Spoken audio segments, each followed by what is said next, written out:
What's up everyone, how are you all? Today we are back with another blazing Naruto story. What if Naruto father was the king of hell and came back to claim him? If you enjoy then please like, share and do comments. And also check the description to original creator of this beautiful creation. It was October 10th and an intense evil was present in the Leaf Village. In the strongest shinobi village, the great nine-tailed fox, the Kyuubi laid waste to the village while the greatest ninja of the time, possibly all time, prepared for its defeat. Minato Namikaze smiled wearily at the seal he had finally completed. It had taken 3 whole days to finish the scroll that was going to give him the power to stop the most powerful of demons. He glanced around his office in the Hokage's tower, his eyes finally resting on the moon that shone brightly past the dark clouds and into the office through the open windows. I wonder how much longer it will take for Naruto to get here, he asked himself curiously. He is what I always wanted him to be, a hero. I just wish I would be able to see him grow up. His thoughts filled his heart with guilt. The guilt of failing his son. Just then Jiraiya entered the office, the precious Hokage following behind him holding the baby Naruto.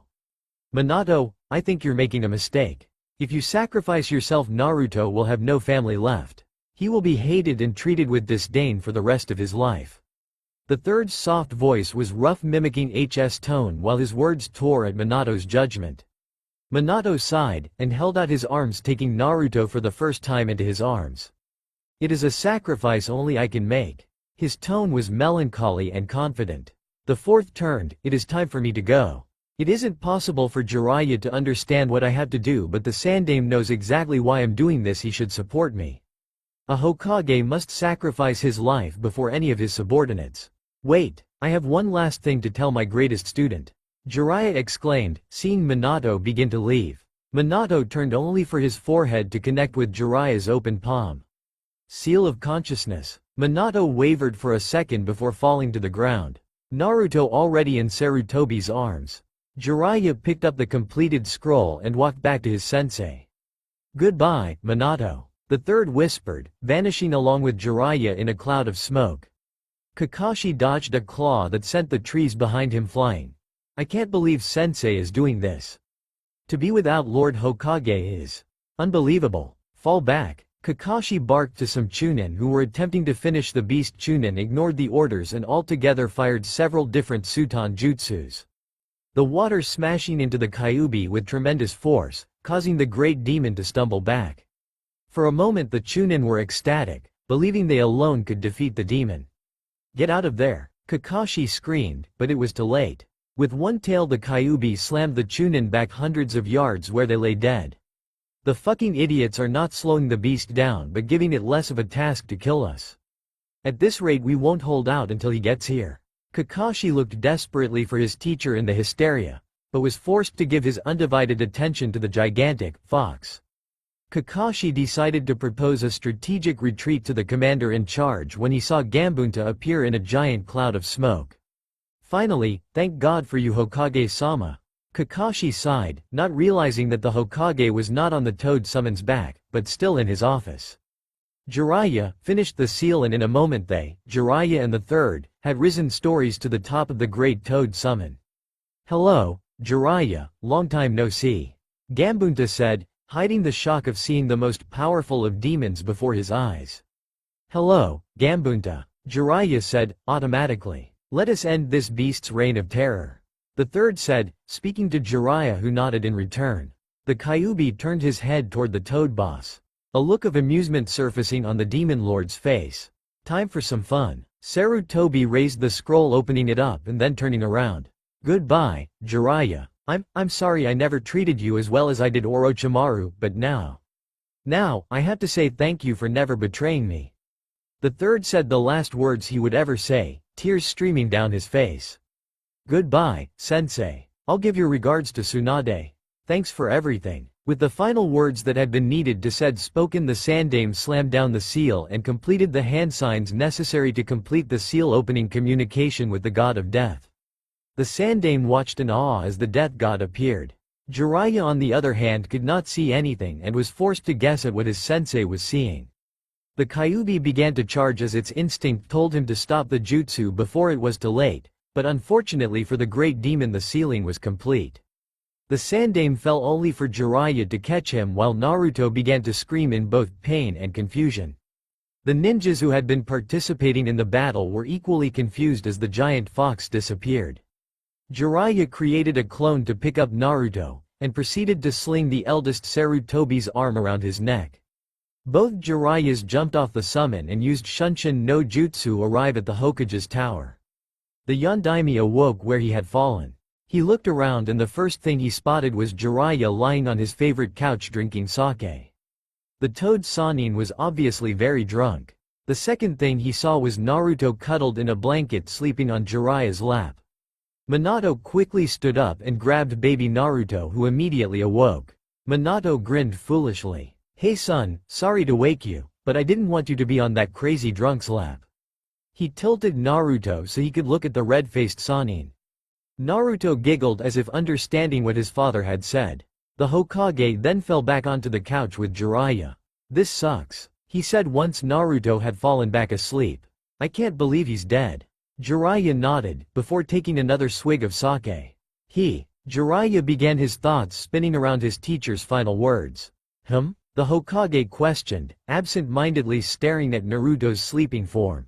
"Never mind," Jiraiya whispered standing up. "I'm gonna go." "Where?" the Hokage asked curiously, turning around to look at his sensei who was stumbling to the door. "Anywhere. I have to leave this village, I'll come back in a few years, okay?" Minato looked panicked. "Now? Of all times?" He sighed, his frustration subsiding. "So you're leaving me too? Well, come back in 5 years at least, okay? I'm going to need you to train Naruto." Jiraiya nodded, feeling the guilt of leaving Minato and Naruto. "I'll be the third to leave them today. I'm being selfish. I guess it can't be helped. I'm certainly not strong enough to stay sane in this village right now. Minato is tough, he'll get through it." Laughing loudly, Jiraiya didn't face Minato. He looked to the door ready to leave and not sure he could maintain his composure if he had to look Minato in the eyes. "Just don't die on me, alright?" Jiraiya waited for a moment to hear an answer. Minato chuckled. "You have yourself a deal." Jiraiya walked to the window and stepped out onto one of his lesser toad summons. Not saying a word, he vanished. Minato awoke to the sound of Naruto crying. Jumping up, he ran to the fridge where baby formula had been stockpiled for Naruto. Soon it would be time for him to explain the result of the battle to the entire village. And to be honest, he wasn't feeling up to the task. He sighed. "Well Naruto, no matter the results you will always have me." Naruto's eyes shone an underlying sense of comprehension which children 10 years older couldn't do. "You're special, Naruto," Minato whispered, causing Naruto to giggle. Finishing the bottle, Naruto smiled at his father, ready for anything. "Let's go buddy," Minato said. The two walked to the top of the Hokage's building and looked at the masses of citizens who had already gathered. Creating a shadow clone to hold Naruto, Minato waved his arms signaling for silence. Immediately the crowd hushed. "Citizens of Konoha," the Yondaime yelled. "The terrible beast that slew countless ninja has been defeated at a huge cost." The crowd nodded in silence. Almost everyone had lost a family member and there was not a single person who hadn't lost a friend. We must never forget the ones who sacrificed themselves so that we are allowed to live on. But the true reason we're here is to acknowledge the two heroes, who in a joint effort defeated the beast with a single jutsu of overwhelming power. Not waiting for suspicion to grow, the fourth continued. "The third Hokage died, sealing the terrible Kyuubi in my son Naruto." He paused and looked out. Into his displeasure, he wasn't winning the crowd. "If I'm going to stop Naruto from being hated, I'll have to do it now, here at the beginning." Time for some improv. It is our duty to now continue the dying wish of the third and protect the one who guards you all from the Kyuubi's wrath. For if Naruto is not protected, he could be taken by those who would wish to free the beast. I have some of the crowd now. It seems I can't get all of it. But perhaps. No, I mustn't lie. No, I can't kid myself. Lying is my only chance. Great people of Konoha, the Kyuubi's chakra will meld with Naruto's until he is an adult, when it will be fully melded. If he dies before all the chakra melds, the great demon will be released again. Not bad. Many of the citizens still won't like him, but at least no one will try and hurt him. Hopefully no one will try to see if that is statement by investigating the seal if they find out. Minato shook his head. Now's not the time to think about that. My family of Konoha, I have urgent matters to attend to now. But if you have any questions I will be happy to answer them at a later time. Then taking Naruto from the clone he used to the seal in his robe to teleport away from the gossiping crowd and into his office. Falling back onto the couch Minato sighed, golden locks of hair falling over his warm blue eyes. Naruto looked up at his father, his cheeks a rosy red and his eyes bearing an innocent curiosity. Minato reopened his eyes, looked down at Naruto. I tried my best, Naruto. I just hope it was enough. Minato was having a terrible day. For the first time in 2 years a ninja had died on a mission. For the other Hokages ninjas had died occasionally, but for the fourth it was an extremely rare occasion. Unlike the other Hokages, the fourth was extremely dedicated to not underestimating an enemy's strength and more than often overestimated the necessary ninjas for a task. He groaned his head against the desk. He had read the mission report so much it was burned into his head. It wasn't a C rank mission but an A- rank. The men that were thought to be thugs were Junins who were running a store that was a front for drug sales. The group of enemies had been defeated at the cost of a loyal Junin's life. Minato sat praying a silent prayer when the door flew open, flying over his desk. "Hey, my favorite student. I hope you didn't miss me too much," sarcasm drenching the statement. The fourth smiled. Well, at least Jiraiya is back. Jiraiya sent a guilty look towards Minato. "I came back to train the boy, but I also brought you a present." The fourth raised an eyebrow. Jiraiya wasn't one to give something of no consequence as a gift. Grinning like the senile old man he was, Jiraiya stuck his hand into his jacket and pulled out a small orange book. The Yondaime growled, "What have I told you about showing me that crap?" Jiraiya sighed. "I know, but you'd think you would have congratulated me for finishing my newest edition." "Give it up, Jiraiya. Why a first-rate ninja would waste his skills writing instead of teaching, I'll never understand." Jiraiya smirked. "Well, I'm off to get a drink, but I'll be back later for Naruto." Jiraiya turned around only to stop. "By the way, how much does Naruto know? Ninja-wise, you mean? Well, he is pretty talented as long as he guided in the right direction. He sometimes loses track of where he should be heading. Anyway, Naruto is talented in ninjutsu and taijutsu. But if you want to know his understanding, he understands the chakra system and he understands the transfer of chakra and flow very well. Unfortunately, the Kyuubi messes up his control a lot, but that was to be expected." Jiraiya nodded and lines formed themselves on his forehead. "How long have you been training him?" The fourth laughed. "Naruto's only known training since he was born. When he was littler I explained chakra every day, it's built into his memory." Minato paused. "I'm not the greatest dad. I know, I don't really know much besides my Nindo and ninja life, but I've always given him everything he's needed." Jiraiya nodded skeptically. "I hope he is as talented as you. I have a reputation to keep up, you know. Plus I'm thinking about becoming the record holder for training the most cages." Minato looked up from his work organizing his papers. "Well, if I'm correct the current record is 2, and you only have 1. Who will your third be?" The toad Sanin turned to go, rubbing the back of his head. "Well, I just thought while I trained Naruto I would teach him to be a ladies' man as well to ensure an heir before I die. If you know what I mean." Minato stood up. "If you mean to turn my son into some whimsical pervert you cannot teach him at all." "Alright, by the way, does he know that he's a container?" Minato flinched. "Well," he paused trying to find a word to contain his frustration, he sighed giving up. "Not exactly." Jiraiya gave his student an annoyed look. "Well, I'll work around that. Anyway, in a few months I plan to take him to the ocean to train. After all, the ocean is the best place to master the elements." He turned, hiding his grin. "Of course there are other things to do at the beach." The fourth nodded, agreeing, looking at some confidential documents until he realized what his teacher had meant. He was about to look up, but he knew that the legendary pervert had already left. Naruto was sitting on a bench eating ice cream with 2 of his friends, Ino and Sakura. It was a nice warm fall day and the leaves that kept falling enhanced the beauty in both the visual and spiritual aspects. Most ninjas accepted Naruto, if only for the fact that his father was the fourth. They all would give their lives for the fourth, and giving time to his son was an honor in itself. "Ino, you're mean," Sakura shouted, wiping the ice cream that Ino had dripped on her arm off. Naruto watched the two quietly. Being around the 2 girls seemed to suppress his energy.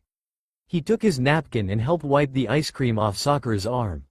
Ino frowned. "Sorry Sakura, I was just thinking about what we should do tomorrow." Sakura turned to look at her mom who stood 20 feet away talking to Ino's mother. Well Ino, I think I'm going shopping with my mom. Her voice seemed to drift off as she turned to look at a boy who was watching them. Her attention left the group and fastened itself on the boy. He was leaned back against a maple tree looking up into the sky. Anyway, Ino concluded, you're lucky you get to go shopping. Sakura, were you even listening to me? She huffed in annoyance, what are you looking at? Naruto turned, still licking the wet ice cream that was melting and dripping down the cone faster than Naruto could slurp it up. He looked at the boy and studied his features from afar, first looking at his pineapple-shaped hair before noticing a figure approach from behind him. Naruto got up the bench and began walk toward the boys, Ino following only a step behind. Wait up Naruto, I know them, that's Shikamaru and Choji. Sakura followed behind the two cautiously. Hi guys, Ino bellowed into Shikamaru's face. I have two people for you to meet. She gestured toward Naruto and then Sakura. This is Namikaze, Naruto, and the pink-haired girl is Haruno, Sakura. Nice to meet you, I'm Choji and he's Shikamaru. Naruto bowed slightly and Choji in response did the same if only a bit more awkwardly. His dad is the Hokage. Ino bragged to her friends. Shikamaru waved slightly. Sakura waved back and hid behind Naruto. What are you doing? Naruto asked Shikamaru curiously. Watching the clouds. Shikamaru responded. Naruto waited perplexed to see if he would hear another answer. When he didn't, he was forced to ask the question on his mind. Why? Shikamaru sighed. If you don't like looking at the sky then you can't possibly understand. Naruto looked up at the sky and waited. After a few minutes he was sitting next to Shikamaru watching the clouds while Ino, Choji and Sakura were doing the same but every now and then glancing back at Naruto to see his reaction. Naruto broke the silence first. Looking at the sky is nice but wanting something you can't attain and still longing after it seems silly. Shikamaru stared stupefied at Naruto, whose stoic expression never left his face.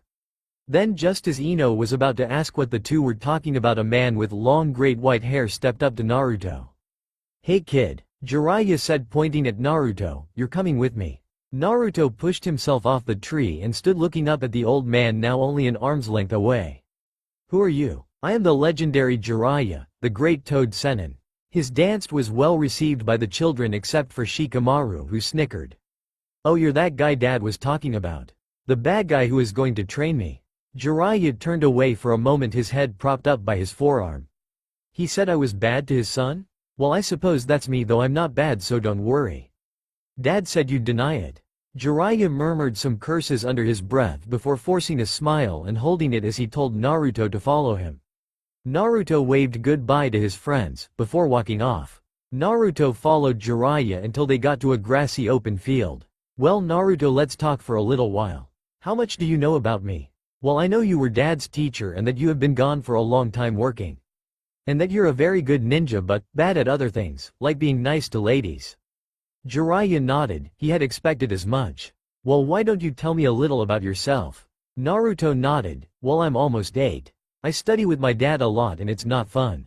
I like my dad but he's busy a lot. I also like ramen and ice cream. Well, training is fun sometimes and I come to the park a lot to play with Sakura, Ino and other kids who come here like Hinata and Kiba, sometimes. Jiraiya at first interpreted studying as fun, but as Naruto had clearly stated he liked training, he wasn't sure what studying implied. What do you do for studying? Well, I read and write and copy ninja scrolls onto new scrolls. Oh dear, that sounds terrible. What do I have to do with you? Jiraiya gave Naruto a pitying look. You don't have to do anything with me, and believe me, unless you really want to train I won't teach you. Why not? Dad said you would. Naruto asked, more confused than offended. Well, I only train great ninja that hope one day to be the strongest there is. You train the best ninjas in the world? Naruto's eyes grew in surprise and wonder. You bet, and if you train with me you'll be the best. But I don't train just anyone. What do I have to do for you to train me? Naruto asked, leaning up against Jiraiya. Well, you have to pass a test. The test will judge your talent and dedication. In the first part of the test I'm going to test you taijutsu skill and both you genjutsu and ninjutsu ability. The second part of the test is harder. You must make a technique of your own in which you have 1 month to do it. Naruto waited before asking, when is the test? Jiraiya chuckled. The first test is whenever in the next week you want it to be, and the second test will be due at the end of the month. Naruto sat thinking, is it hard to make a technique? Well, yes, but it depends on how good the technique. Naruto took some more time to think before making his decision. I'll take the first test in 3 days. Very well, I'll come find you in 3 days. Naruto stood up. Now are we going to train? Nope, the next time I'll see you will be in 3 days. In the meantime I'm going to do some research. Naruto left to go home. His thoughts running over what the test could possibly be like. He strode silently through the field practicing his stealth. I wonder if I could get Dad to help me train. He exited the field of tall grass and passed the wooden gate painted white and headed to the Hokage Tower. Naruto was going to ask his father for some help on his taijutsu form when he saw Anko, the craziest Junin in existence, kissing his dad. Naruto wasn't upset at the sight, rather intrigued and confused. He watched the scene unfold for a few seconds when he noticed his father was resisting. Dad, what are you doing? Naruto asked, confused. Minato had tried to be gentle in his effort to remove Anko from him, but when he heard Naruto's voice it pushed him too far. He grabbed her shoulders and forcefully pushed Anko off of him and onto the floor. What were you thinking? He asked angrily, waiting for an excuse which would never come.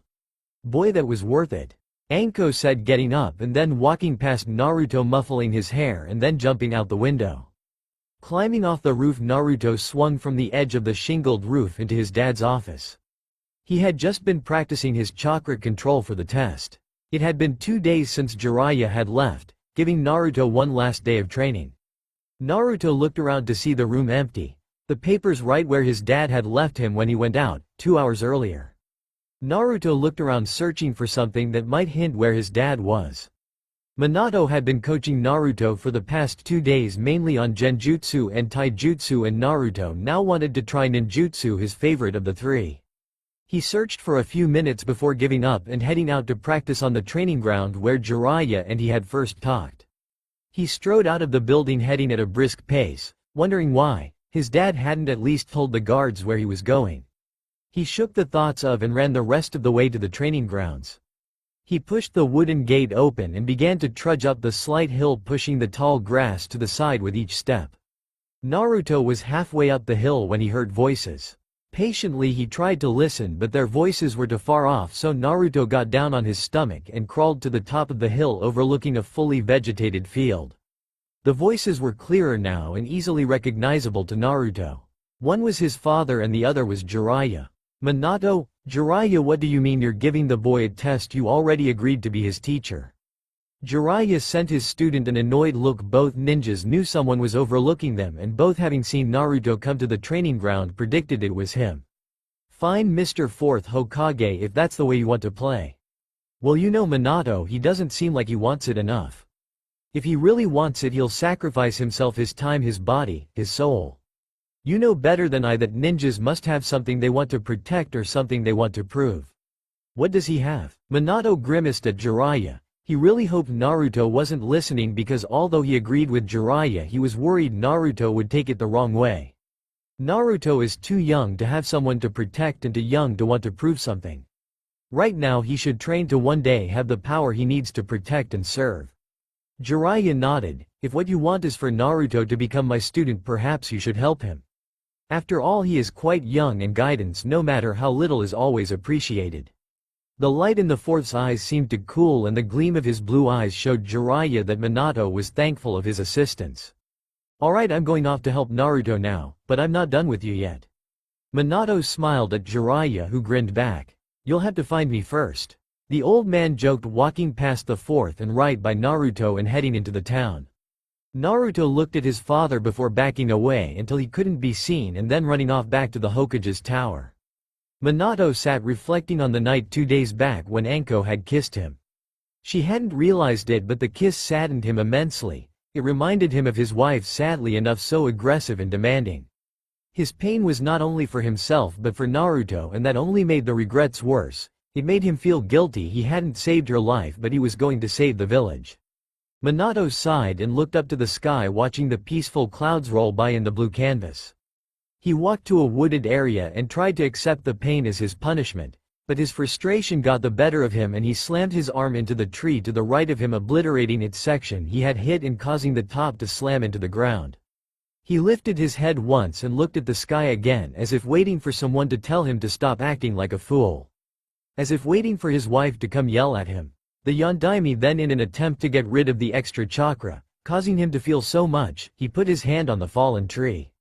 Reconstruction of life. He said the name of a technique he had been developing.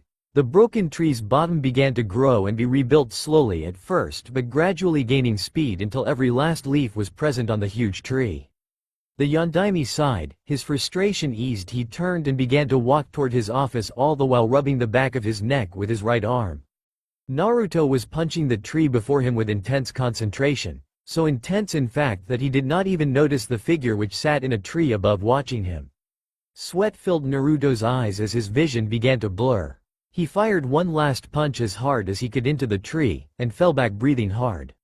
The boy who had been watching Naruto jumped off the tree and landed right behind Naruto so he could look at the blonde's face. He was dressed in a blue shirt with the symbol of his clan on his back. Naruto cautiously opened his eyes to see the black-haired blue-shirted boy looking at him. Naruto looked at the boy, oddly comfortable. "Who are you?" Naruto asked, having regained his strength. "My name is Sasuke. You're Namikaze, Naruto, aren't you?" He answered, confident that he was right. "Yes, how did you know?" Naruto asked. "I've seen you before. You were with the Hokage in the Hokage's tower." "Oh." Naruto hesitated before pushing himself off the ground and wiping the dirt off his clothes. Sasuke got off his knee and stood as well. "Naruto, I was wondering if you would like to spar with me." "Spar?" Naruto asked. "What is that?" Sasuke looked at the other boy in surprise. "Well, it's like practice fighting. Have you really never heard of the word spar before?" Naruto shook his head. "How am I going to impress Itachi if my opponent is weak? It doesn't even matter that he's the son of the Hokage. Maybe I should leave. How does it work?" the blonde asked inquisitively. Sasuke shrugged in annoyance. "It doesn't matter." He turned to leave, but Naruto grabbed his shoulder and turned him around. "Come on, tell me. I'll spar with you if you explain it to me." "Well, it can't hurt." Sasuke sat down and began to explain it to Naruto. After a few minutes of nodding and asking questions, Naruto stood up. "Alright, I'm ready." "Fine, one last rule, no weapons." "Ready now?" Sasuke asked, feeling more confident and ready to fight. Naruto got set in his fighting stance for a style he did not know how to use. Sasuke charged right away and threw a fist towards Naruto's head, who barely dodged. Sasuke continued the assault, falling to the ground and kicking Naruto's feet out from under him. Naruto landed on his back but quickly somersaulted backwards and away from Sasuke's foot, which slammed into the ground. "He's fast. I have to slow him down." Naruto's thought were coming too quickly, and slowing his movements he jumped back 10 feet from Sasuke and began to collect himself. "What's the matter, do you give up?" Sasuke asked, bored. Naruto stood his arm against a tree, propping him up, thinking of his father's words of advice. Flashback. Naruto sprinted towards his dad and jumped over him, dodging the 2 wooden shuriken his dad threw at him. The kicking off the tree, Naruto tried to fire kunai and shuriken at his dad, who wasn't even where Naruto had thrown his weapons. Naruto slammed his fist into the ground in frustration. "I can't do this, what's wrong with me?" The Yondaime chuckled. "Naruto, you need to stop thinking so much and use your senses." "What do you mean?" Naruto asked, breathing hard. "I mean you're guessing too much and going against what your fighting instinct tells you. Naruto, you need to trust yourself and not fear being wrong." "But, I hate getting it wrong. Why is it so easy for you?" The Yondaime laughed again. "Naruto, I have trained my hearing and I trust my instinct. If you want to be able to predict your enemy movement, you have to be able to use your senses to tell where they are and are going." "But doesn't that involve thinking?" Naruto asked, confused. "Only when you don't trust your abilities." The fourth walked off, his hand behind his back, pushing on the red robe. "Naruto, keep practicing and I know you'll get it." Naruto sighed and looked at the clone his dad had left him to work with. End flashback. Naruto concentrated and cleared his thoughts. "I'm not done yet, Sasuke." Sasuke charged Naruto and tried to punch him, but Naruto caught his fist and punched Sasuke in the stomach and then spun and kicked Sasuke into a tree. Sasuke got up wearily. "That's what I get for not taking my opponent seriously." Naruto grinned and gestured to Sasuke to come. Sasuke smirked at the gesture and stood up and jumped right over Naruto's head. Naruto watched and waited until just before Sasuke landed to send a kick to his chest. Sasuke pushed the foot to the side, but wasn't ready for the follow-up kick, which hit him in the face and knocked him into the ground hard. Naruto wasn't grinning anymore, he was frowning at the blood which was dripping out of Sasuke's nose. "Do you want to keep going, Sasuke? You look like you're hurt pretty badly. Naruto, you don't stop so early into the fighting," Sasuke said, pushing himself to his feet. Naruto hesitated as Sasuke charged, and the second that he hesitated was all Sasuke needed to knock Naruto to the ground. Naruto got up just in time to duck under Sasuke's kick, and when Sasuke continued his twirl, Naruto blocked his other leg and grabbed his neck. Sasuke brought his hands to his neck, and as he tried to remove Naruto's hand, he was slammed into the ground. Naruto released him as Sasuke's eyes closed shut. "You win, Naruto." Naruto turned as he heard someone begin to clap behind him. "Very nice work, Naruto. You took down an Uchiha, very impressive. You might pass my test yet." "Jiraiya, when did you get here?" Naruto asked. Jiraiya winked at Naruto. "That doesn't matter. I'm going now, I just came to check up on you. Anyway, you should probably bring Sasuke home." Jiraiya rustled Naruto's hair before walking off. "Wait," Naruto shouted to Jiraiya, who was almost out of hearing distance. "I don't know where he lives." Naruto wiped the blood off Sasuke and applied some healing cream he had in his back to his wounds. Jiraiya laughed at the blonde and continued walking away. "That's not my problem." Naruto groaned and put Sasuke on his back. "Let's go find out where you live," Naruto said to the unconscious Sasuke on his back. Naruto ran off in search of someone who might know the way. Ino was in her mom's store looking at the flowers and greeting the customers when she saw Naruto walk by with Sasuke on his back. She glanced at her mom, who she saw wasn't paying attention, and ran outside. "Hey Naruto, what are you doing?" Naruto smiled, relieved to see Ino. "Hey Ino-chan, I'm taking Sasuke back to his house, but I don't know where he lives." Ino looked slightly awed by the situation. "Is it easy to carry him?" Naruto nodded, wondering why she asked such a silly question. "Hold on Naruto, I'll ask my mom if I can show you the way." Ino walked back inside the flower shop with Naruto following her. Ino waited patiently for a minute until her mom had finished helping the customer she was with. Her mom smiled at Ino and then at Naruto. "How are you, Naruto?" Mrs. Yamanaka asked, while writing something in a blue planning book on the counter. "Good, and you?" "Fine. Who is on your back?" Mrs. Yamanaka asked. "Naruto is pretty strong," she noted. "Sasuke Uchiha," Ino answered. "Naruto is going to take him back to his house, so Mom, can I show Naruto where Sasuke's house is?" "Well, sure," Mrs. Yamanaka replied, confused. "By the way, Naruto, why are you carrying him home?"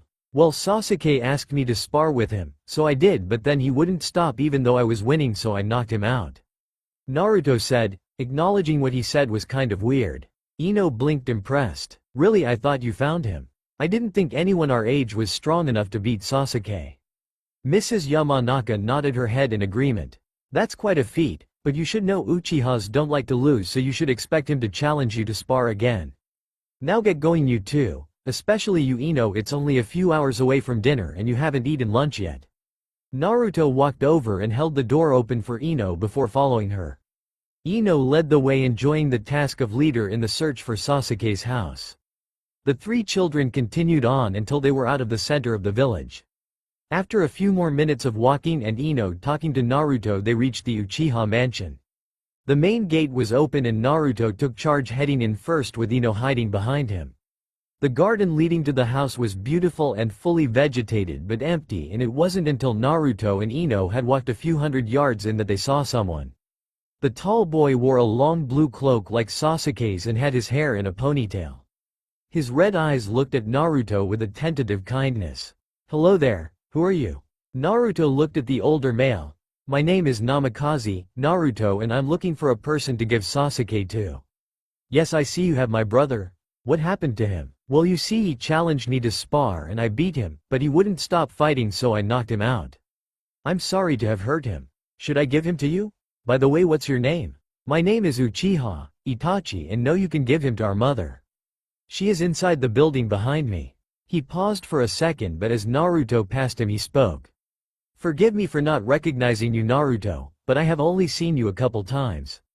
Naruto nodded, okay. He walked on and stepped inside the main house. It was beautiful and very homey. Naruto felt very comfortable inside. Ino felt so too. This place is amazing. Naruto noticed soon after walking in, the shadows that moved in the doorway to his left. He walked to the door and opened it to see a beautiful woman cooking over a large pot humming to herself. Naruto watched her for a moment enjoying the aura she gave off. "Excuse me," he said speaking up. The woman gracefully turned. "Hello." She droned off immediately rushing over to the beaten Sasuke. She lifted him off Naruto's back and laid him down on the bench next to the white wall. "Would you mind telling me what happened?" the woman asked, sternly. Naruto was now starting to get annoyed at being asked this question, but he answered telling her exactly what he told Itachi. The woman sighed after hearing the story. "I'm sorry if he bothered you, but he just wants to be as strong as his brother.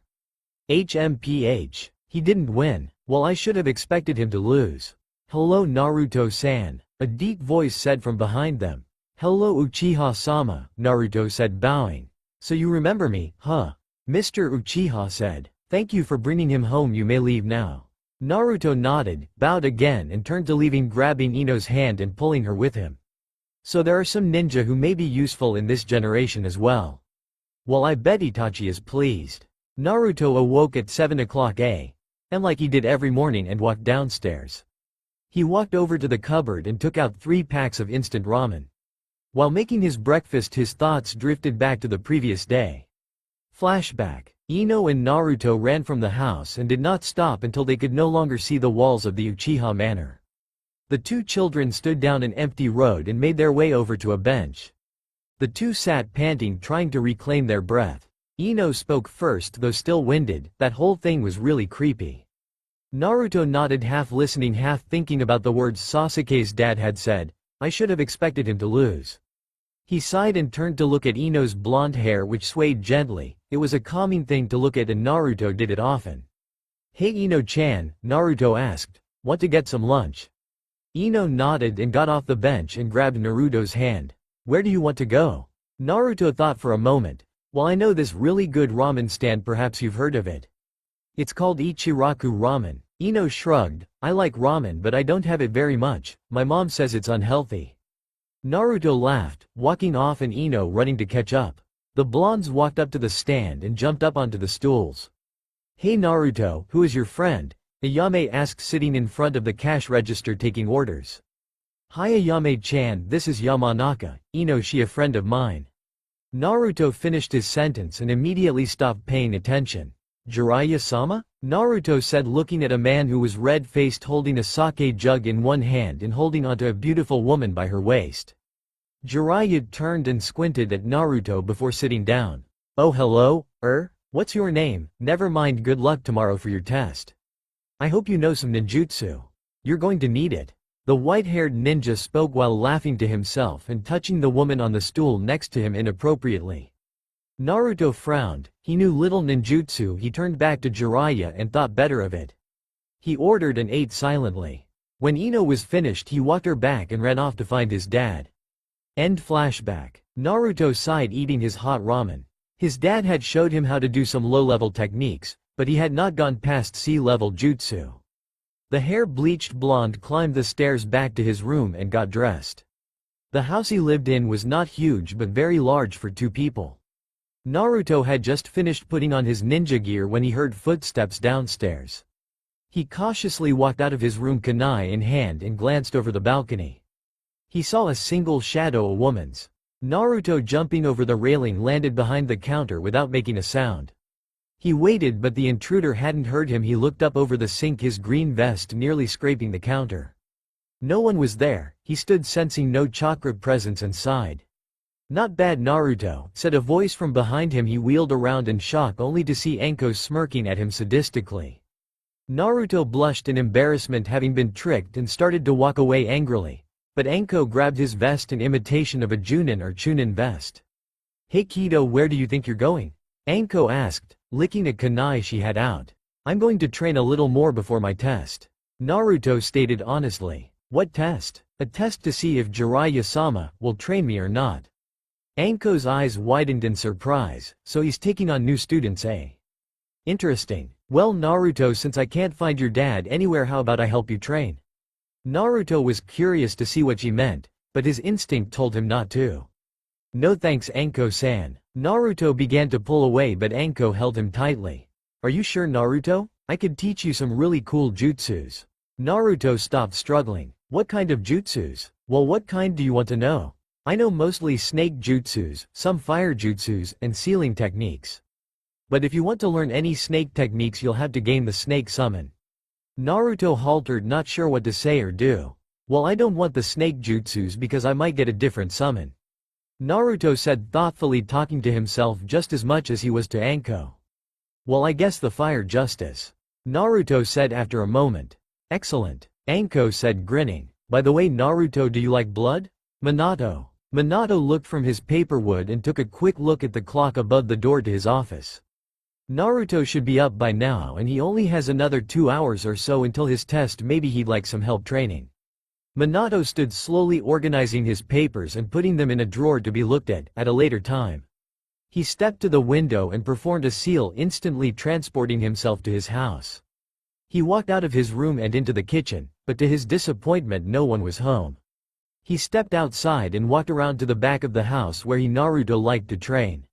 The backyard was rather huge, with a few acres of grass and training dummies in front. Close to the house and further back, woods where a dirt path through them led to a training ground for more private and secluded training. Minato pushed open a gate and stepped onto the terrace when he sensed a strong chakra presence coming from the woods. He began to walk a little faster. It was when he got to the dirt path that he felt an incredible amount of heat. He became suspicious and, using a combination of speed and stealth, quickly traced the heat to its source. The source was an exhausted Naruto and a crazy Anko laughing uncontrollably. Naruto dived out of the way, avoiding another spit of fire, and rolled to his feet only in time to jump into the air, avoiding 3 shuriken Anko had hurled. Naruto formed the seals in mid-air and gathered his chakra for one of the attacks he had been practicing. Great fireball jutsu. Anko nodded, approving of the giant flame that shot towards her. She fired another fireball into the first, both dissipating with their crash. Naruto fell to the ground, not able to stand. He watched a shuriken hit him in the shoulder before closing his eyes. His thoughts became muddled and then he lost consciousness. Minato looked horrified at the scene and within a second was at his son's side. He looked at Anko, his eyes fiercely questioning her sanity. Anko grinned at the handsome blonde, winked and blew him a kiss, then without waiting for a reaction she disappeared into the ground. Minato sighed, looking at Naruto, who lay bloody and tired. How are you going to pass your test now? He whispered to his unconscious son. He gathered some chakra to his hands and was about to perform some medical jutsu, the few he knew, when he saw Naruto's bloody cuts begin to heal on their own. The fourth looked in awe and removed the shuriken in Naruto's shoulder. Sure enough, the deep injury began to heal, the muscle reforming and reattaching where it had been destroyed, and then finally the skin melded back together. Amazing, Minato whispered, watching the healing. I had no idea the Kyuubi's gift worked to such an extent. I should look into all its potential. It could be extremely valuable to Naruto training-wise. He stood and teleported back to his office, Naruto under one arm, something only he, the legendary Yellow Flash, could do. Putting Naruto on the green sofa which he had sat on years ago, when his life had only just been spared, he walked over to his desk, opened a journal which he labeled Kyuubi Powers, and began to write of what he had just seen. In the middle of writing, Jiraiya burst in, about to yell but stopping at the sight of Naruto. What happened? The white-haired Sannin asked curiously. Minato grinned. It was amazing, and I got to see a first-hand account of the Kyuubi's powers at work. It seems the Kyuubi's chakra heals him even if the wound is severe. Truly remarkable. Jiraiya nodded, his hand to his chin, lost in thought. Interesting, but does this mean he won't be able to take the test today? I really would have a tough time keeping up the image of a drill sergeant if I postponed this. The Yondaime shook his head. I doubt he'll awaken today. He's only 7, Jiraiya, and if my theory is correct, his body will rest longer than it needs to, not fully understanding that it's recovered. Jiraiya sighed. Well, I'll find a way to work this out. Anyway, what happened to him? Minato frowned, pushing back his hair. Anko happened. She was training Naruto and... You let her train him? Jiraiya broke out laughing and then said sarcastically, "Why don't you just give him to the Akatsuki?" Minato shook his head, "I didn't let her, I found them training." Jiraiya nodded, "Well, if you need me you know where to find me." Naruto awoke groggily and stood up. He looked at the clock and then his memory flooded back. Shit, he was in his room, definitely not the place he had been when he was last awake. He panicked a little before calming himself with a single thought. Anko. He knew Jiraiya would understand. Everyone knew that the crazy Junin sometimes ruined plans. He made his bed thinking of what he needed to do. He brushed his teeth and then hurried downstairs where his dad was waiting for him. "Good morning Naruto, Jiraiya wants you to meet him at the training grounds for your test." Naruto nearly choked on his orange juice. "What time?" Naruto asked nervously. "1 hour, so you better get ready, okay son?" The ninja in training gulped and began to eat his breakfast. He then ran upstairs to get his gear. When he reached the training ground, Jiraiya was writing in a small book, a small blush on his face. He looked up noticing Naruto and put the book away. "Naruto, I hope you're ready to begin because the test begins now." Naruto bent back into his fighting stance waiting for an attack. "Now Naruto," Jiraiya explained. "I'm first going to test your proficiency at taijutsu. Then if you pass we'll move to genjutsu and ninjutsu." Naruto nodded. "What do I have to do?" Jiraiya grinned. "You have to get to the rock behind me and remember only taijutsu." Naruto looked at the rock and then at Jiraiya. The rock stood 10 feet behind the white-haired Sannin and was as tall as Naruto's waist, though much wider. Well, this shouldn't be too hard. Naruto thought, thinking of a plan. After another second of thinking, he charged and attempted to tackle Jiraiya, who rather than dodge and let Naruto by kicked him to the side, causing Naruto to slam into the ground and roll. Naruto quickly got up and charged at Jiraiya again. Naruto reached Jiraiya and proceeded to kick him in the stomach. Jiraiya dodged easily and grabbed Naruto from behind and hurled him back.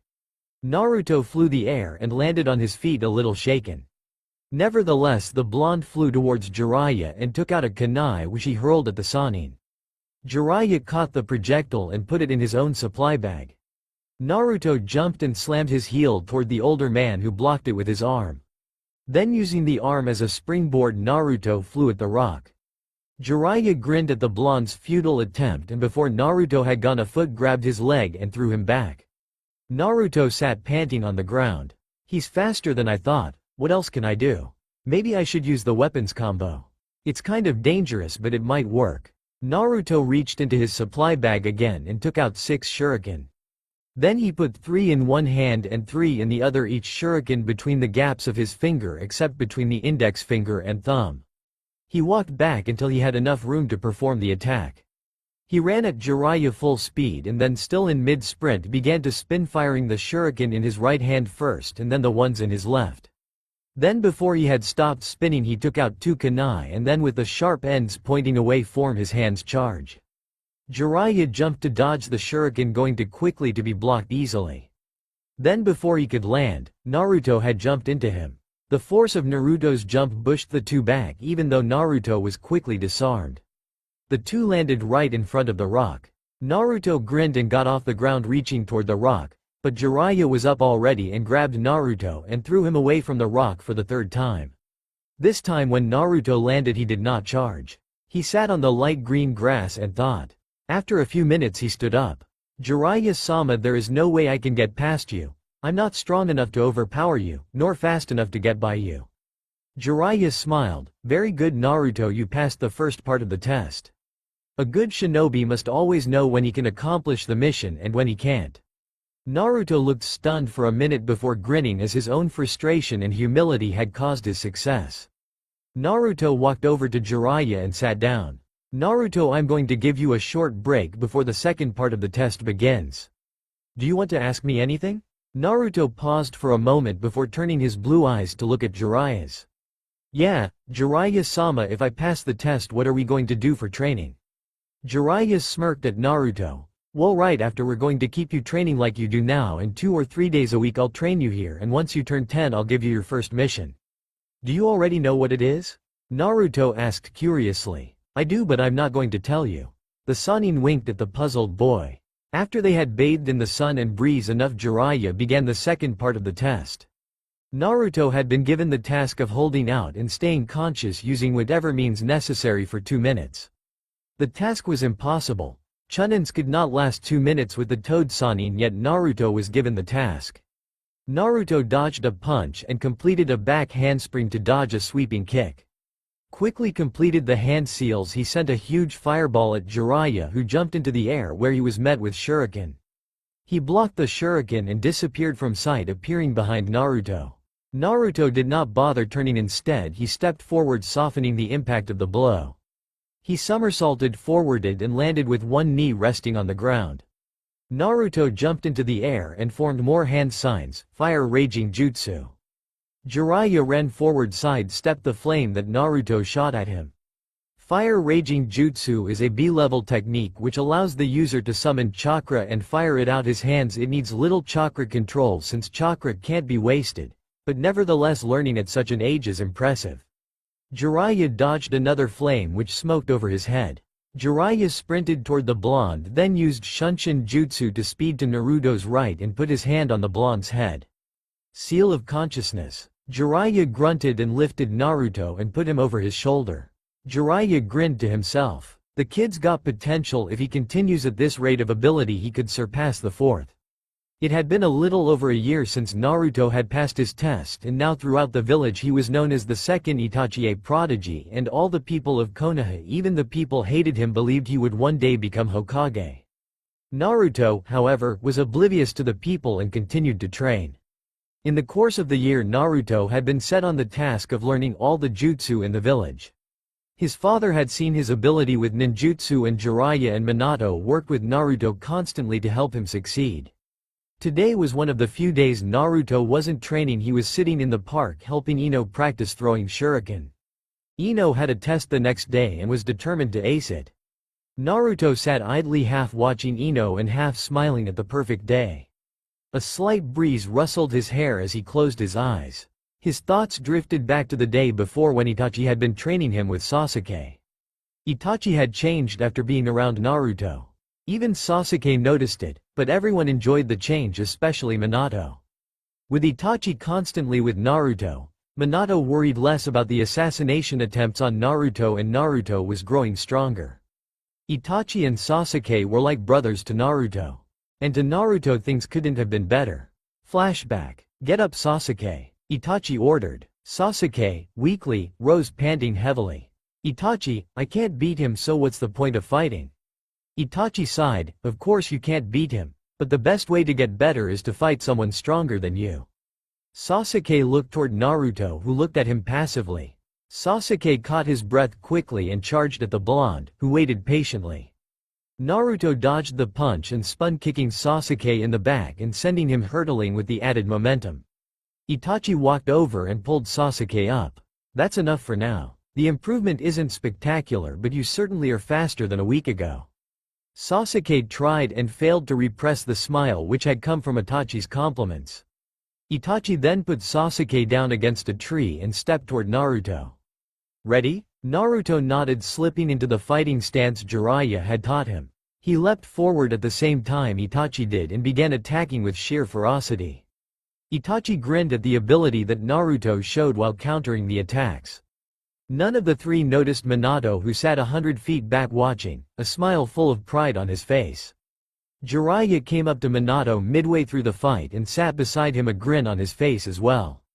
You know, Minato, if Itachi keeps training Naruto like this, I won't be credited with the teaching of the 5th Hokage.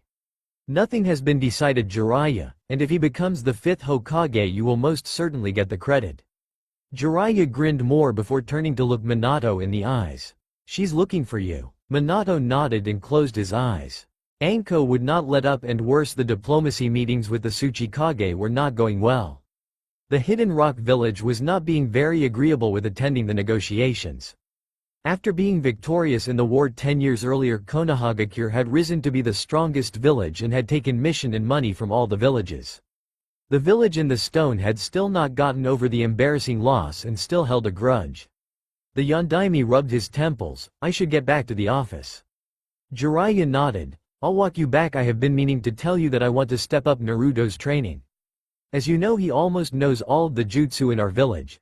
Though he still has much taijutsu to learn, I think he should start meeting with Kakashi to work on more ninjutsu. The two powerful ninjas began the walk back to the tower, talking of their plans for both Naruto and the village. Meanwhile, Itachi was helping Naruto up. Not bad, Naruto, but your taijutsu is based too much on force and leaves many holes in your fighting style. Itachi then walked over to Sasuke and lifted him up so Sasuke could sit on his shoulders. Hey Naruto, Sasuke called to his friend, would you like to eat with us tonight? Naruto hesitated a moment before nodding. Yeah, I'd love to. Sasuke smiled, then come on. End flashback. Naruto. Ino's voice yelled, you have to help me not sleep. Naruto gave her a foxy grin, sorry Ino-chan. I was just thinking about something. Ino felt her anger melt away as she looked at his face. Alright Naruto, but you will help me, right? Of course, Naruto said, getting up. The two practiced for another hour but stopped as the sky began to darken. Hey Naruto, will you walk me home? Naruto smiled, sure Ino-chan. Hey Naruto, you know how Sakura has a crush on Sasuke, right? Naruto nodded, a lot of girls do, he is more skilled than anyone our age. Ino slowed a little, but all she ever does these days is talk about him, so I was wondering if maybe you could introduce her. So she wouldn't have to go by herself and everyone knows you are his closest friend. Ino looked hopefully at Naruto. I will, but don't blame me if things don't turn out great. Sasuke is really picky on who he talks to. Ino wrapped her arms around Naruto, thanks. The two continued walking when an explosion lit up the sky. Screams could be heard from the edge of the village near the western wall. Naruto's face hardened thinking of what could be happening. Naruto picked Ino up. I had to get you home now. He sprinted off toward her home while Ino lay speechless in his arms. Minato, the Yondaime, was sitting in his office. The sun was just beginning to set. Then he heard the explosion. He wasted no time opening the window and jumped through it. He used chakra to speed himself to the explosion. Gasping, he clutched a kunai. At the wall stood over 100 rock village shinobi. The Tsuchikage looked down at the Yondaime from the broken wall where he stood. He tossed the bodies of two ninja that had been on guard. Well, fourth Hokage, this is the end for you and you peace-loving village. Prepare to die. The Tsuchikage jumped into the air. Men attack. The Yondaime stood alone but only for a moment, soon other shinobi came. 2 Anbu units and a handful of Junin and Chunin. Minato growled ferociously. Charging forward, he made his steadfast decision, to win or die. Minato did not stop as he noticed 30 ninja from the rock village leaving the battle to plunder Konoha. Instead, he continued to fight, shouting, half of you men stop those intruders at all costs. An Anbu squad looked to the fourth and nodded, disappearing in the chase. Then the bloodbath began. The Yondaime fired shuriken toward the Tsuchikage while stabbing a rock ninja in the neck with a kunai. His blonde hair was the icon that would fill even the toughest of hearts with pure terror. He cut a path through the ninja until he came face to face with the Tsuchikage. The two squared off, blood covering the Yondaime's face. The Tsuchikage attacked first, sending hundreds of wooden shuriken at him made from the destroyed wall he stood on. The Yondaime took a seal out of his jacket and wrapped it around a kunai and then threw it with superhuman strength toward the Tsuchikage. The Tsuchikage dodged and waited for the fourth to be impaled. Then the fourth disappeared, reappearing on the kunai right behind the Tsuchikage, who flew back, kicked in the head. The fourth threw the kunai again, and this time it was deflected by the falling rock leader. The rock leader, seeing that the situation was not in his favor, disappeared into the ground where he landed. The fourth cursed and turned to be met with 10 ninjas, all willing to die and lusting to kill. Naruto. Before Naruto stood a ninja not much older than himself, possibly 10, and holding a kunai. Sorry kid, but you need to die now, the strange ninja said while looking at Naruto. Naruto put Ino down. I'll take care of him quickly, stay nearby, I don't trust that you'll be safe on your own. The frightened girl ran back and hid behind a tree, her head in her hands. Naruto drew a kunai. Protecting your friend, how noble. Unfortunately for you, I'm a chunin. Naruto did not wait until the ninja finished and jumped into the air, throwing the kunai and performing handseal. Fire of the eternity. Naruto opened his mouth and let out a huge flame, which then dispersed into 4 others and flew at the rock ninja, who managed to dodge 2 before getting hit by the fire and instantly dying. Naruto did not wait for his strength to recover even though he had used much of his chakra in the attack. Instead he ran to Ino and grabbed her hand. The two ran down a road and onto a deserted street that Naruto knew only the Hyuga house was on. He ran to the complex and through the gate to see 10 ninjas fighting a house of Hyugas. Naruto stepped to the side about to leave and find a safer place when he saw a rock ninja fly off with Hinata. Naruto knew Hinata fairly well and decided to save her. He created a shadow clone, a technique he had learned a few weeks before, and ran off after Hinata, leaving the clone to take Ino home. Naruto did not have to run for long. The rock ninja sensed someone following and turned to encounter the enemy. Naruto stopped on a roof and fell to one leg, panting, gaining a frown from the rock ninja. "A child? I hate fighting children." He turned to go. "Stop right there," Naruto said, throwing a shuriken at the man. The man caught it and threw it back. Naruto ducked under it and began to sprint toward the rock ninja, who looked puzzled and formed a few hand signs. Naruto barely jumped out of the way as the roof tiles rose into the air and were shot at the blonde. Naruto stopped and waited for the man to make the next move. Instead the man turned to go. "Wait," Naruto cried. "Leave Hinata and I'll let you go." "Let me go? You've got it all wrong, I'm in control," the rock ninja said, amused, not bothering to turn and face Naruto. Naruto looked at the back of the man, who did not have the build of a typical ninja of the rock, but was more petite. "What's your name, child?" "Namikaze, Naruto," Naruto said, hoping that the rock ninja would try to attack him and he could hold off until help came. The man turned to face Naruto and threw Hinata to the side. "Well, it seems I am a very rich man." Naruto looked at him questioningly. "Why? Our job was to kidnap both the Hokage's child and the daughter of Hirashi. The men who did get 50,000 ryo apiece. Since I caught both of you, I'll get 100,000. Isn't that nice?" Naruto smirked. "You don't have me yet, and you definitely aren't going to." Naruto took out a shuriken, "And now that Hinata's out of the way, you're going to die." Minato, the Yondaime, stood in the center of a heap of bodies. He had killed over 25 ninja, and if that weren't enough, his clothes' old color was indistinguishable with the amount of blood that covered him. Looking around, he saw that most of the rock village ninja had either gone off with the Tsuchikage or in the village causing trouble. He tried to move, but his body hurt from chakra exhaustion and physical strain. He took out a soldier pill and ate it, grimacing as he did so. He looked around to the few ninja that had fought with him. He turned to Kakashi, who looked the most worried and least tired. "Kakashi, I need you to do me a favor." "Anything, Lord Hokage." "Find Naruto for me and keep him safe." "Naruto will be one of their targets along with Hyuga, Hinata, but she will be safe within the main house." Kakashi nodded and disappeared. The Yondaime turned to look at the rest of the men. 4 were uninjured, 3 other had slight wounds, and 1 was bound to die in a few minutes. Minato could not constrain himself and tears began to stream down his face. He made no sound but turned to the men. "Save as many as you can, and hurry. Many of the ninjas will be at the Hyuga complex. If you have families, head to the schools. I believe that is where most of the children will be." The men nodded and left him alone with the dying ninja. "Reconstruction of life," he said, healing her wounds.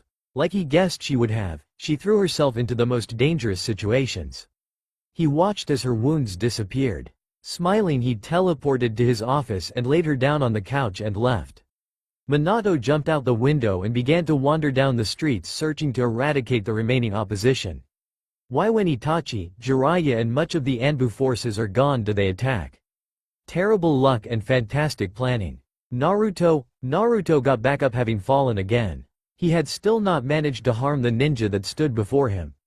The rock ninja walked over to Naruto and formed some hand seals.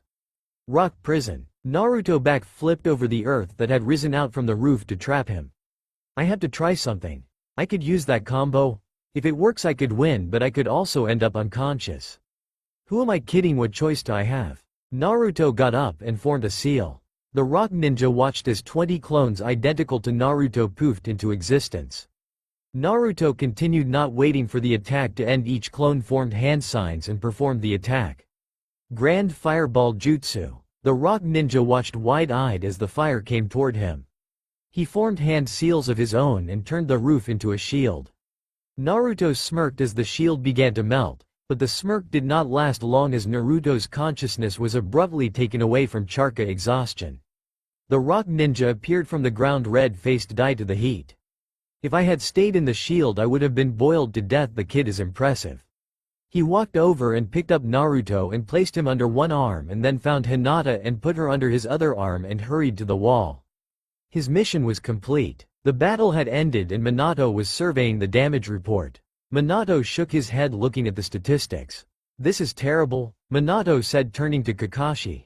Has no one been able to find Hinata or Naruto? Kakashi shook his head feeling regretful and guilty. Minato threw the packet of reports on his desk letting his head fall into his hands. 30 Konoha ninja dead, 20 civilians killed.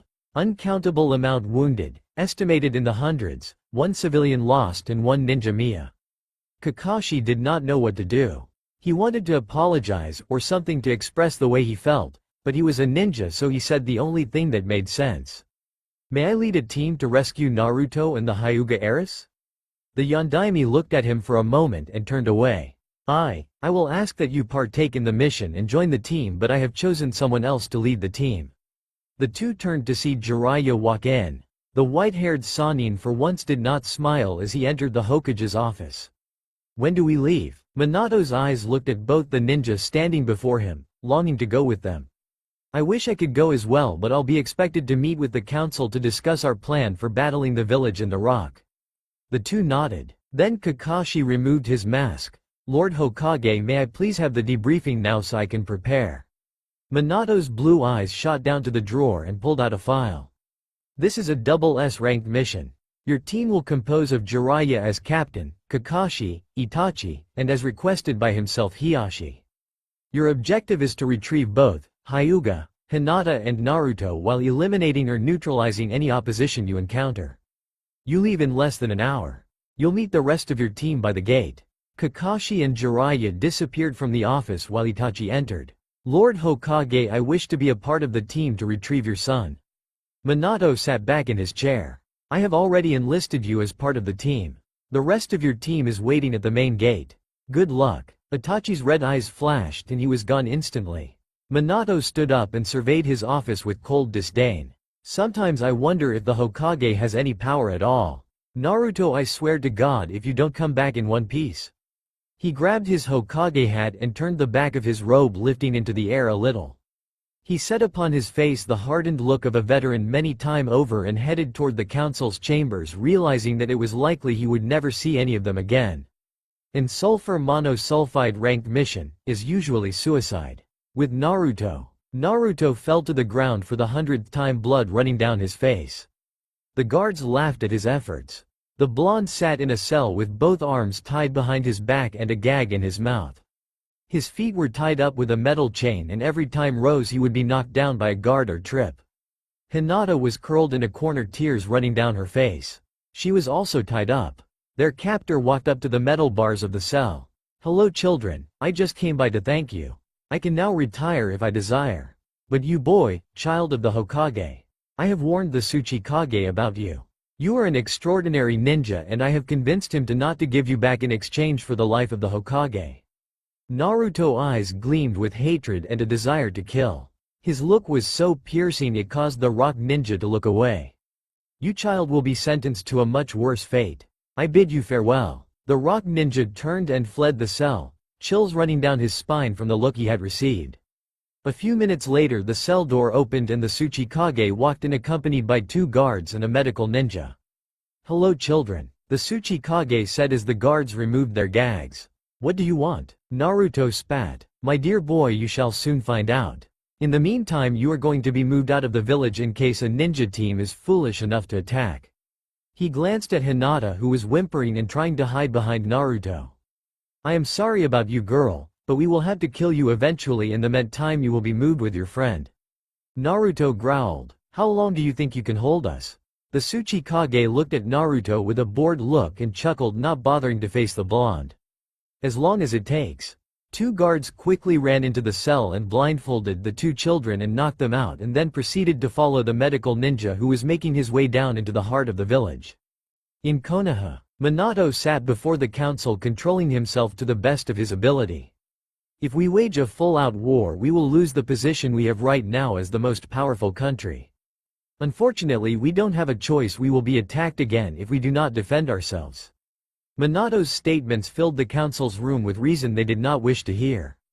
Danzo nodded. Of course you are right, Lord Hokage. He addressed the Yondaime with cold disdain. But are you suggesting we attack their village with our own forces? The Hokage was wary of the trap set before him, but his passion and drive led him to attack the threat Danzo had set for him.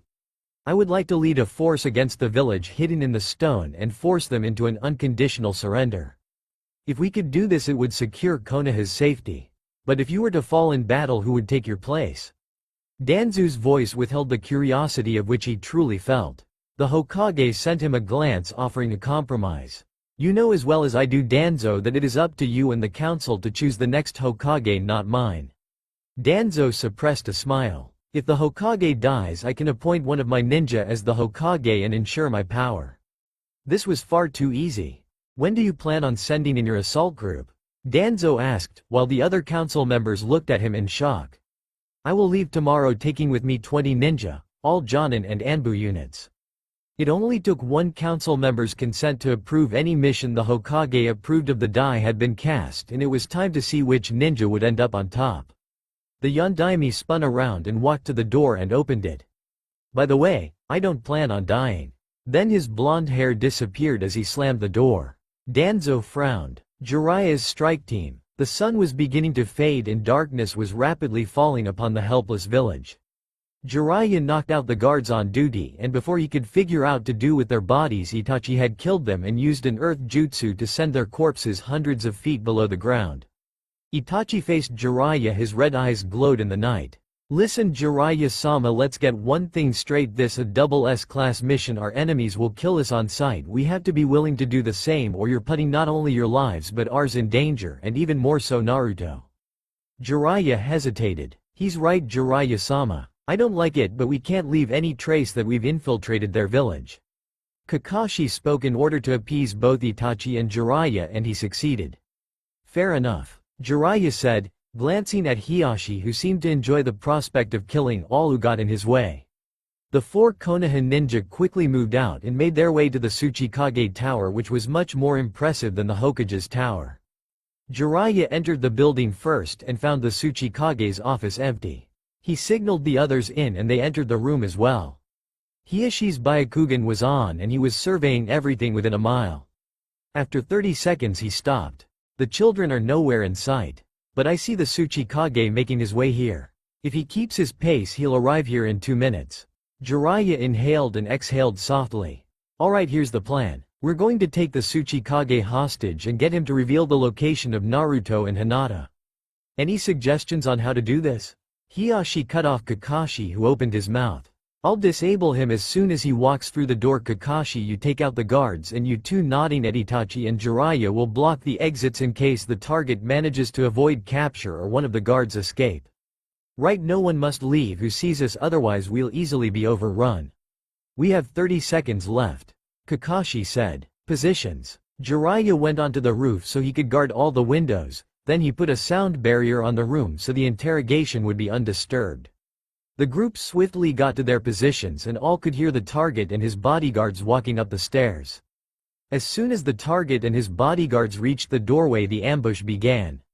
Unfortunately, the bodyguards and Tsuchikage were extremely powerful and Hiashi was only able to disable the chakra point in his wrist, disabling his ability to use ninjutsu. The 2 bodyguards were also no measly Chunin, and Kakashi failed to take them out in one go with the Chidori. Sensing they had failed, Jiraiya and Itachi used Shunshin Jutsu to get back to the office. Take them out quickly, Jiraiya ordered. The Tsuchikage turned to retreat but was forced to jump back as Itachi fired a kunai with an exploding tag attached to it into the doorway. The 3 rock ninjas jumped towards the Konoha ninja to avoid being consumed by the explosion. The explosion destroyed much of the doorframe, but the exterior, which was made out of steel, remained intact. Itachi grinned, his Sharingan already on. He formed some hand signs. Great fireball explosion. He puts his hand to his mouth and fire a huge fireball at the one of the bodyguards, who ducked under it and began forming hand signs of his own when the fireball exploded into the wall behind him. This explosion was more powerful than the one caused by the explosive tag and put a dent in the wall. The first bodyguard formed some seals and created a rock wall around himself to protect himself from the blast. The other bodyguard was propelled by the flames toward Itachi, who was waiting with a kunai, and as the rock ninja came in reach, Itachi cut the enemy ninja's throat, causing the rock ninja to watch his blood drip out of his neck. The rock ninja looked up at Itachi, sucking in air which wheezed in his cut. Itachi smiled and kicked the dying ninja at his partner, who dodged his comrade. The dying rock ninja crashed into the desk and everyone in the room knew he was dead. The Tsuchikage frowned at Jiraiya, who began forming a ball of chakra in his hand. "Wait, I can't. The Rasengan would break the walls and then we would blow our cover. I'd better leave this to Hiashi. Hiashi, take my place." Hiashi didn't respond. Instead he walked over and began to attack. Hiashi opened up with some easy attacks to let the Tsuchikage get overconfident. Then he began to speed up his attacks. Hiashi smirked. He had to give the Tsuchikage credit. The leader of the rock village was fast and the Tsuchikage was dodging all his attacks in a very small confined area. Meanwhile Kakashi was facing off against the guard and having a difficult time. Rock impalement, the bodyguard said, as several pikes appeared out of the ground and flew at Kakashi and Itachi. Kakashi took out 3 shuriken and fired them at the guards, who dodged them. Itachi, who was by now very impatient, fired a few shuriken of his own and the rock ninja was forced to dodge by approaching Kakashi. Kakashi had predicted his enemy's moment and was waiting with the Chidori, impaling the rock ninja on the spot, killing him instantly. "That is for my sensei." The 3 Konoha ninjas turned to Hiashi, who had landed another hit and had the Tsuchikage pinned against 2 walls. The Tsuchikage in desperation kicked a hole in the wall, leaving himself open to attack. Hiashi began a combo of hits that took down all the chakra points in the Tsuchikage's arms and legs. Pulling the Tsuchikage back, Hiashi tied him into a chair with ninja wire. Kakashi then moved to the wall and put a genjutsu on it to make it look like there was no hole. Jiraiya looked at the genjutsu that was now in place and groaned. "There is no way a decent shinobi will not be able to tell that is a genjutsu. Let's find a better location for the interrogation. Hiashi, you carry the Tsuchikage. Now let's move." Hiashi closed a chakra point in the rock leader's head, putting him into a temporary coma. Then he lifted the Tsuchikage onto his back, turned his Byakugan on and followed Jiraiya and Kakashi while Itachi brought up the rear. After a few minutes of sneaking through the rock streets of the village, Hiashi spotted an abandoned warehouse. "There, that building is where we'll get our information," Hiashi whispered to his teammates. The group proceeded cautiously but quickly to the building. Upon arriving, Jiraiya placed another sound barrier on the building. The interior of the building was completely black, and the windows allowed little light from the waning moon. Hiashi bent down and leaned the Tsuchikage against the wall and then leaned over and released the chakra point in the Tsuchikage's neck. "Where are the 2 children you captured?" Jiraiya asked, his tone merciless and ravenous. The Tsuchikage smiled. "Though I have been called a coward by some, I am not, and no amount of torture or threats will get me to reveal the place of the 2 children we have captured." Jiraiya's face contorted in anger.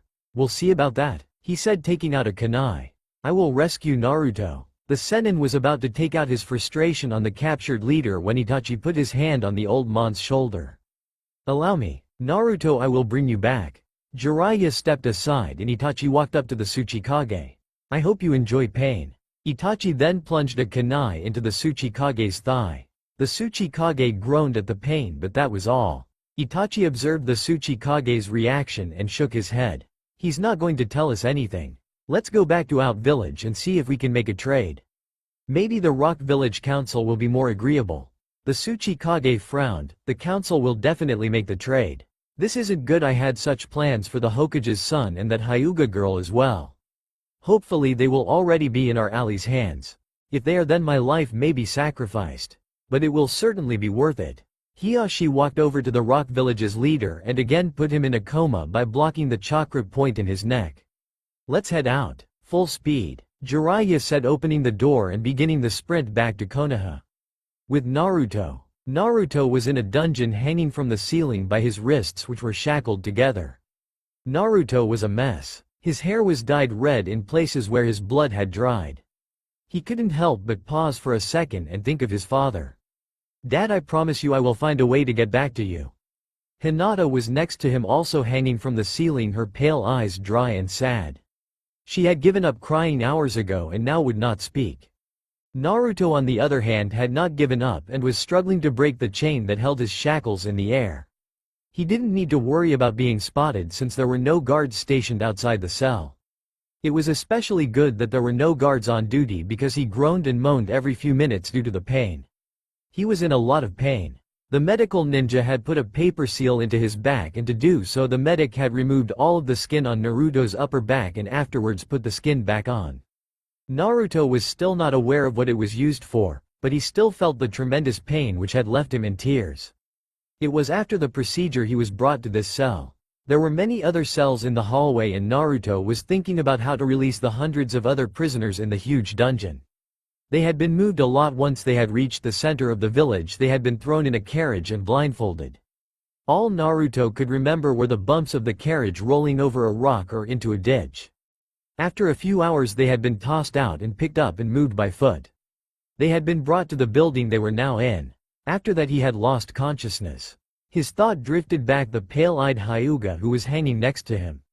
"Hinata," he called to the girl again. "We'll be alright, you just have to trust me, okay? I'll get us out of here." The girl did not answer. He sighed and continued to struggle against the pain. He was not sure where he was, except he did think they were no longer in the village hidden in the rocks. He once again lifted himself up to the shackle and began to cut the chain with the metal filer he had pulled out of his sleeve. Minato grinned at his luck. Jiraiya and the other members of the team had all survived and had even brought back the Tsuchikage. He had listened to the whole tale Jiraiya told, from the battle to sneaking through the streets, hiding in the darkness of the shadows. He had sent a ninja in to try and set up negotiations with the village hidden in the rock for a truce and an exchange of prisoners. So far the person he had sent out hadn't come back, but he wasn't worried. In fact, Minato was calmer. "I could make this the shortest war in history." He thought about being with the council only 18 hours before and signing the statement of war. He rose to his feet from the mat he was sitting on. He pushed open the flaps of the entrance to his tent and walked to where the Tsuchikage lay. The most powerful ninja in the rock village lay at Minato's feet, unconscious from when Hiashi had hit him. Minato looked at the Tsuchikage's face, looking for something to explain the violent general's actions. It was a good thing Hiashi was on the team. The gentle fist style is very effective against the rock ninja style of fighting. He turned, sensing someone approaching him. "Sir," came a voice. "Sir, the Rock Ninja Council had agreed to negotiations." Minato smiled. "Excellent. What are their terms?" The ninja let his arm drop to his side and began to deliver the message. "The Rock Village Council said they would be willing to meet you at the gate and to bring the Tsuchikage as a showing of good faith." Minato nodded. "And of course they will bring their prisoners to the meeting as well?" The guard nodded. "Yes, Lord Hokage, they stated they would. They asked to meet you at the gate in 1 hour." Minato dismissed the ninja with a wave and grabbed the Tsuchikage. He pulled the rock leader up and hoisted him over his shoulder. Then, making his way over to the main encampment, where most of the ninja were resting or talking, he began looking for Hiashi. "Minato," Jiraiya called, running over to him. "I just heard you will be entering negotiation." "Yes, that's true. I need you and Hiashi to join me for the negotiations." Jiraiya smirked. "I bet you think my good looks will sway the council to submit to your every word." "Well, since you insist, I'll go." Sighing, Minato shook his head. "Anyway, have you seen Hiashi-san?" "Yes, he was resting, but he'll be up now. Let's go and get him." "Alright, let me just put down a transportation seal in case things go wrong." After getting Hiashi to join him, Minato made his way to the gate with 20 minutes left to spare. "Alright Hiashi, you know that I need you to open the chakra point that you closed, and Jiraiya, you know you here because of your experience in the matters. Now the only other things you need to know is that the only terms that we will accept are the ones where we get Hinata and Naruto back and the war ends." Nodding, the two ninjas turned their attention to the gate that they had reached. Almost immediately the Rock Council appeared as the gate opened. "Ah, the legendary yellow flash, what an honor." Minato laid the Tsuchikage down and bowed. "Yes, and you are?" the Yondaime asked. "I am Misu, leader of our village's council. Now I expect you wish to begin the negotiation right away, so let's begin. We suggest a trade of prisoners. Your son for our lord Tsuchikage." The Yondaime glared at the man, who was very old from the looks of it and his being hunched over. We will not be willing to make any negotiations at all unless both Naruto and the Hyuga heiress are returned. Hiyashi, who was very tense for a second, relaxed a little bit. The 5 council members did not change expressions, they had expected the reaction. Very well, and we also propose a truce. Misu said. You suggested what I was about to I accept. If that is all for negotiations, would you care to bring out the prisoners? Misu nodded, agitated, and one of the council members whispered something to a guard who disappeared into the ground. Excuses for not have the children, they were supposed to be here by now. With Naruto. Naruto ran down the halls, Hinata next to him holding his hand. Naruto was having a hard time focusing. Prisoners in every cell he passed tried to plead with him to free them. He stopped where the hallway forked. Hey Hinata, can you use the Byakugan to see which way to go? Hinata gripped his hand tighter. I can't do it EV every time, but I'll try. She released his hand and formed the necessary signs and focused chakra to her eyes. She turned and looked in both directions. Which way should we go? She asked. To the office or the guards' sleeping quarters? Definitely to the office, the sleeping quarters probably don't have a door to the outside.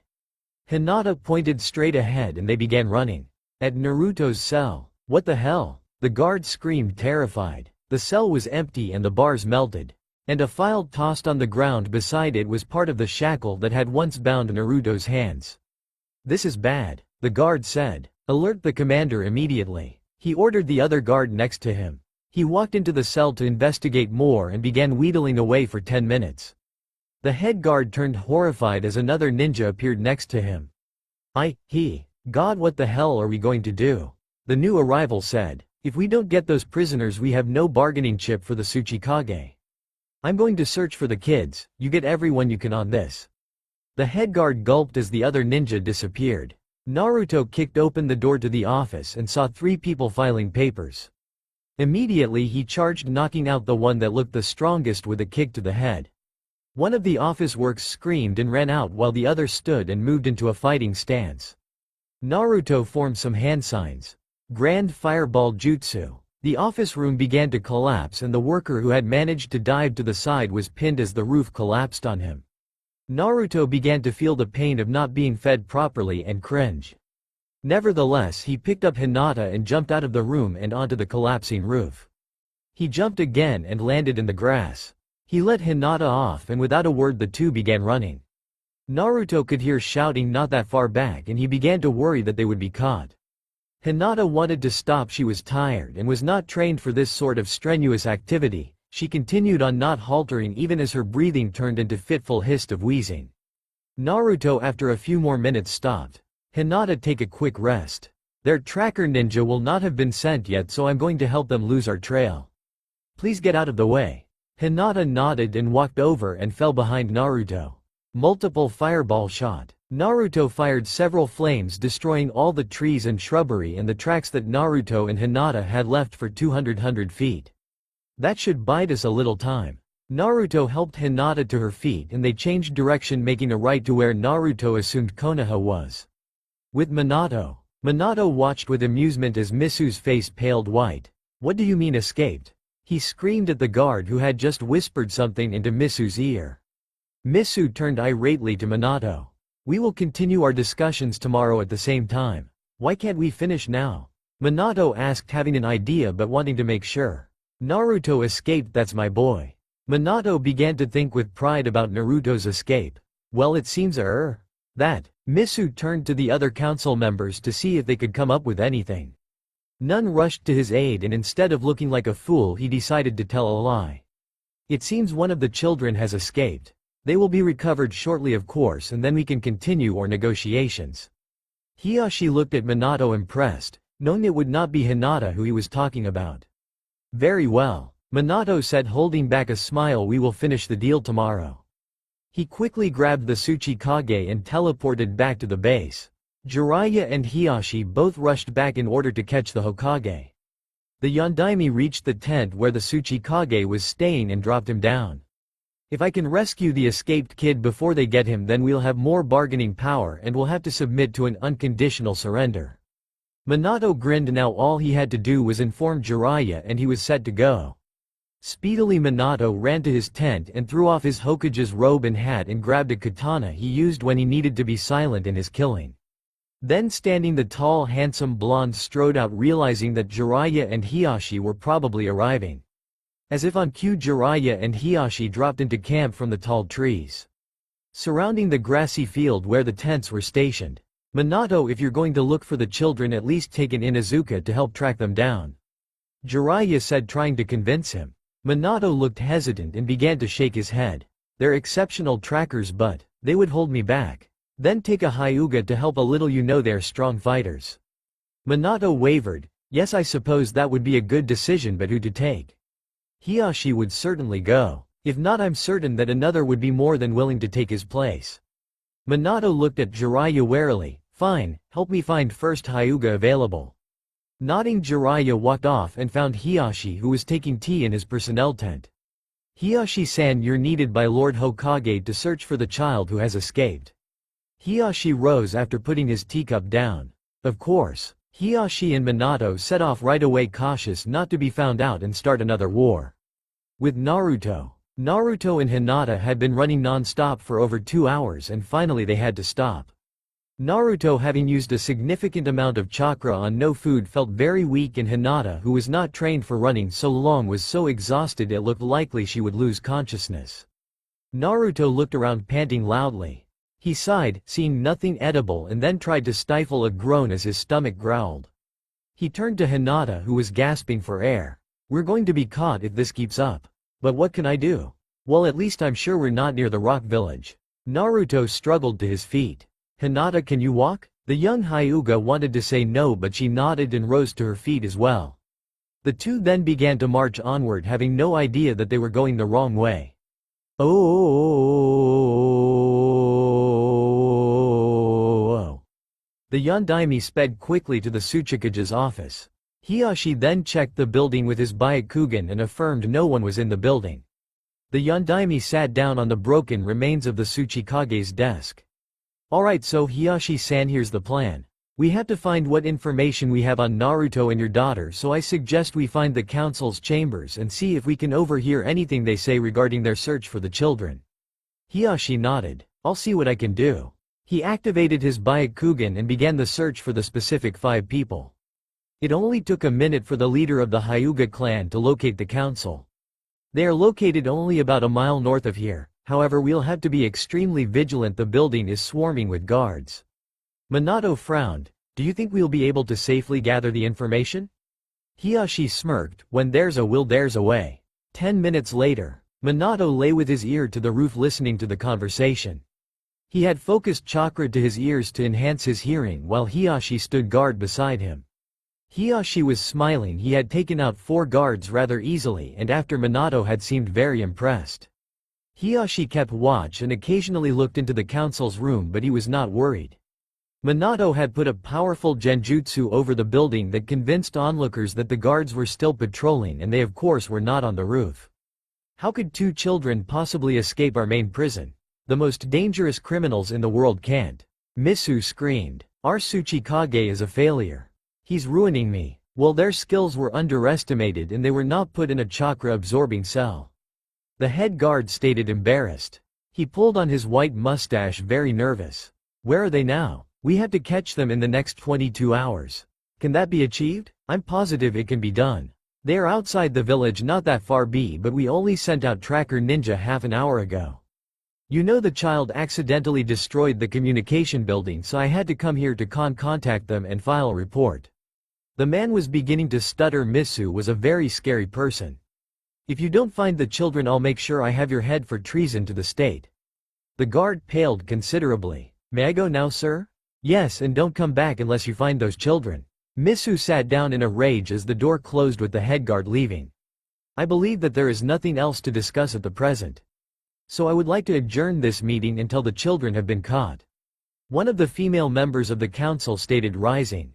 The other members nodded as well and all began to exit. Minato rose as well. Hiashi, please take care of the ninja who just came out of the building and put him back up here. Hiashi did as he was told and the guards soon joined the heap of bodies. Alright, it seems Misu lied and both Hinata and Naruto have escaped. They are somewhere outside the village, so we have to get back right away and create teams to find them. Sprinting, Hiyashi and Minato hastily left the village. With Naruto and Hinata were still walking, but they had found an apple tree and Naruto put 2 apples in his weapon pouch, which the guards had emptied when he was taken. 2 others he had in his hands and was eating. Hinata also had 2 apples in her hand, but she was only eating one and holding on to the other for later. The 2 children savored the tastes in their mouth, and the watery fruit quickly relieved their unnourished blood. "Hey Hinata, are you feeling better?" Naruto asked, feeling much better himself. She nodded, biting into the apple. "Well, since you are, I was wondering if in a few minutes you would be up to running again. It sort of makes me nervous to walk when there could be tracker ninja following us." "Alright Naruto-san, but when do you think we'll be able to take a break?" Naruto paused. The question had been bothering him for a while. "I don't know." Naruto fell weakly into the sandy dunes sliding ground. Hinata, who had been on his back, fell on top of him and then rolled off into the sand. Naruto knew they had little chance in the desert heat. The only thing that kept him going was the thought of returning to his father. He had now been without water for over 20 hours and had had no food, besides the 4 apples the evening before, for over a day. Naruto tried to stand, but the dry desert air weighed heavily on him and he fell. "I'm going to die if I can't at least get to the top of this dune. If I can't, the sand will cover me and no one will ever know what happened to us." Naruto thoughts scared him and he stood, fear overpowering weariness he felt. He grabbed Hinata and half-carried, half-dragged her to the top of the sand hill. When he reached the top, he smiled triumphantly. He stood at the top of the hill without a shirt, his black one having proved too hot, and his black baggy pants ripped off below the knees, turning them into shorts. Naruto's hands shielded his eyes from the sun and he looked out in every direction, having no idea which way to go. "Hinata," he choked out. "I think we're lost." Feeling guilty for bringing Hinata to die, he sat next to her and brushed the sand off her face. He looked out to the desert again, his vision hazy. Then he saw it. A giant wall of sand and rock some miles out in the distance, and Naruto knew right away it was the village hidden in the sand. "Hinata, if we can make it there we can live." Naruto rasped out, his energy coming back to him as his adrenaline began to kick in. "If I can make oh."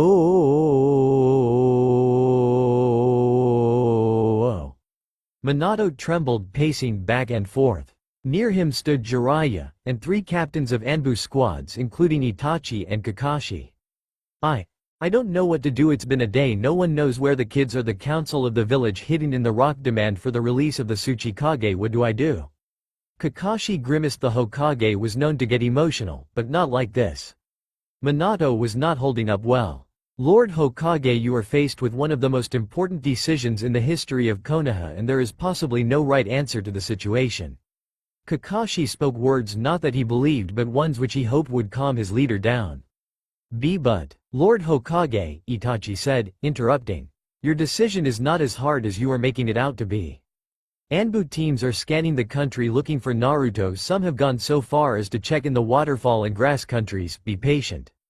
The Rock Council have no power now unless they are willing to lose their Tsuchikage." Jiraiya nodded, his eyes were closed and he was leaning against a tree, thinking.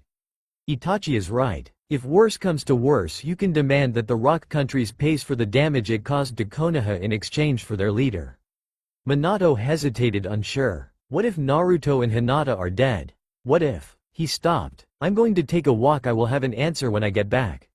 Minato walked past Jiraiya and into the denser forest. "Naruto, where are you?" His hands covered his face, and then moved up to pushing back his hair. "I know I need to stop worrying and focused, but I can't." He slammed his fist into a rock, smashing it to pieces. Damn it all. He let himself fall back onto the hard ground. "Sometimes I wish I had never been chosen to be Hokage, and I know for thinking that I'm a bad Hokage, but..." He smiled a little bit. "And now I'm lying on the dirt in a foreign country, having lost my son, talking to myself. I need to settle things like Mizama." He remembered the quote, "When in doubt, knock it out." Then he stood up. "I'll try forcing the Rock Council to the trade, then I'll leave Rock Country and focus all my efforts on finding Naruto and protecting Konoha." He got up, wiped the back of his shirt clean and headed back to camp more confident. Naruto did not make it to the village hidden in the sand. In fact, he barely made it halfway when a boy with red hair came up to him. Naruto lay panting, his face burnt badly in the desert sun. He did not want to guess how long he had left to live. Hinata was not faring any better and she would not wake no matter how much Naruto coaxed her. "Who are you?" the boy with red hair asked. Naruto did not have the strength to speak but he tried. "Nah." The boy who was the same age as Naruto looked puzzled. "He's not scared, it seems, in fact he looks happy. I am going to take you with me." Naruto's eyes opened wider for a moment in awe as he began to lift into the air. "Ow!" he groaned again. The boy with red hair turned back to him. "What is it?" Naruto pointed at Hinata, who he saw was not being lifted. "Do you want her to come too?" Naruto nodded, weakly. "Alright, but after you're better you have to play with me." His voice was gruff and demonic, but Naruto did not care. They were saved. Minato stood before the council, Jiraiya next to him. Two Anbu squadrons stood waiting, one to the right and one to the left of Minato and Jiraiya. The Anbu stood flanking the two legendary ninjas, their masks covering their stoic faces. The Rock Council, clearly intimidated, waited nervously to hear the Hokage's demands. Minato stepped forward. "I have decided to make a compromise and it is the only one I'm willing to accept." Misu gulped, softly. "This can't be good. The village hidden in the rock will pay for the damages done to the village hidden in the leaves in exchange for the return of the Tsuchikage." Minato's commanding voice filled his troops' ears and gave them the sense of justice they had been looking for. Misu's face paled. "We caused millions of ryo worth of damage. What will we do?" He turned to the rest of the council members. "We can't pay that. We'll have to sacrifice the Tsuchikage." The other members of the council shook their heads. The second oldest council member spoke, her old voice crackling. "We must pay it. It was our foolishness which approved the decision to attack." Misu's face grew red. "Are you for paying the debt?" The old woman nodded. "It is what must be done." She turned to the Yondaime. "We will pay the cost of the damages. We will have the money for you tomorrow and you can give us the Tsuchikage then as well." The Yondaime grinned. "Very well, I'll have someone give you the list of the damage costs. Let's go," he called, already walking back. Success. Naruto awoke reasonably rested and refreshed. "Where am I?" he asked himself, trying to recall the events of the previous day. He felt a little tired but curiosity proved too much for the 8-year-old and he pushed back the covers. Rubbing his eyes, he looked around at the room he was in. Hinata lay in the bed next to him, still asleep. Naruto looked down. He had on a nightgown, and he was fairly comfortable, but something was bothering him. Then it came back to the confused blonde. "That's right, we were in the desert and then that boy saved us." Naruto walked over to the window and looked outside. "It sure looks hot." Naruto mumbled, looking at the people who bustled through the streets, seemingly not noticing the sun which caused everything to haze. He stretched and walked back to his bed where he noticed a note. He picked it up and began to read. To the stranger. "When you wake up, meet me in the Cage's tower. If you remember, you were in the desert when I found you. Please do not bring the girl." Naruto crumpled the paper into a ball and threw it into the trash can. "Hinata, I'll be back for you in a bit, but since I believe we're in a hospital you should be okay." Naruto walked out of the room quietly, being sure to dodge the nurses, which his father claimed to be terrifying. Naruto found the laundry after half an hour of searching and rustled through the clean clothes until he found something that fit him. After dressing in what he guessed to be typical Sand Village attire, he left the hospital, no one knowing he had gone. He walked out into the blazing sun and almost walked back inside.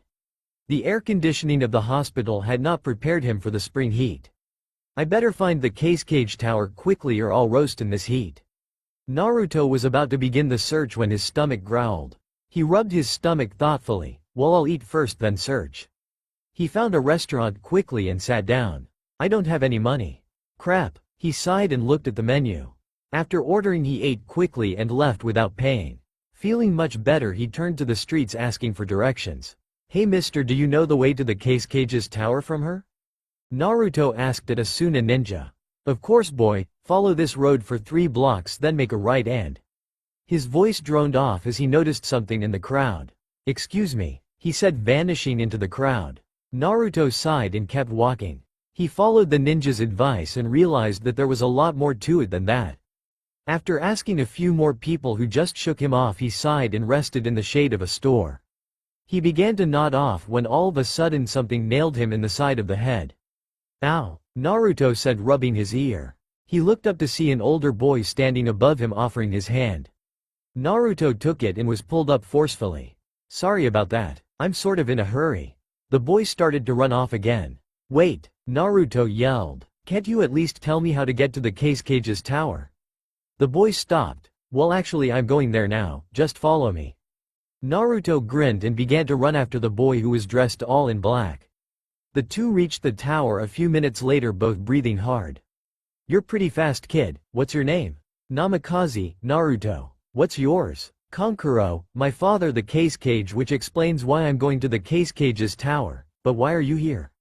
He asked Naruto suspiciously. I promised a kid I'd meet him here. Yeah, what kid? I don't know his name, but he's my age and has red hair. Well, the kid you're talking about, but that sounds like my brother Gaara. Kankuro opened the door to the main hallway with Naruto following close behind him. Kankuro waved for Naruto to stop. Just stay here, I'll check and see if anyone is waiting for you. Naruto left alone, looked around for somewhere to sit. Seeing nowhere, he resigned himself to the floor and waited patiently. He tried to remember everything about the previous day when he had been saved, but it was all a blur. Naruto shook his head to get focused, hearing someone coming down the stairs which Kankuro had just run up. You came, the boy said, almost relieved. Of course, it's the least I can do after you saved me yesterday. Naruto paused. My name is Naruto, what's yours? Gaara, are you sure you want to be here? Most people run when they see me. Naruto looked at Gaara curiously. Why is that? Gaara flinched. I don't want to talk about it.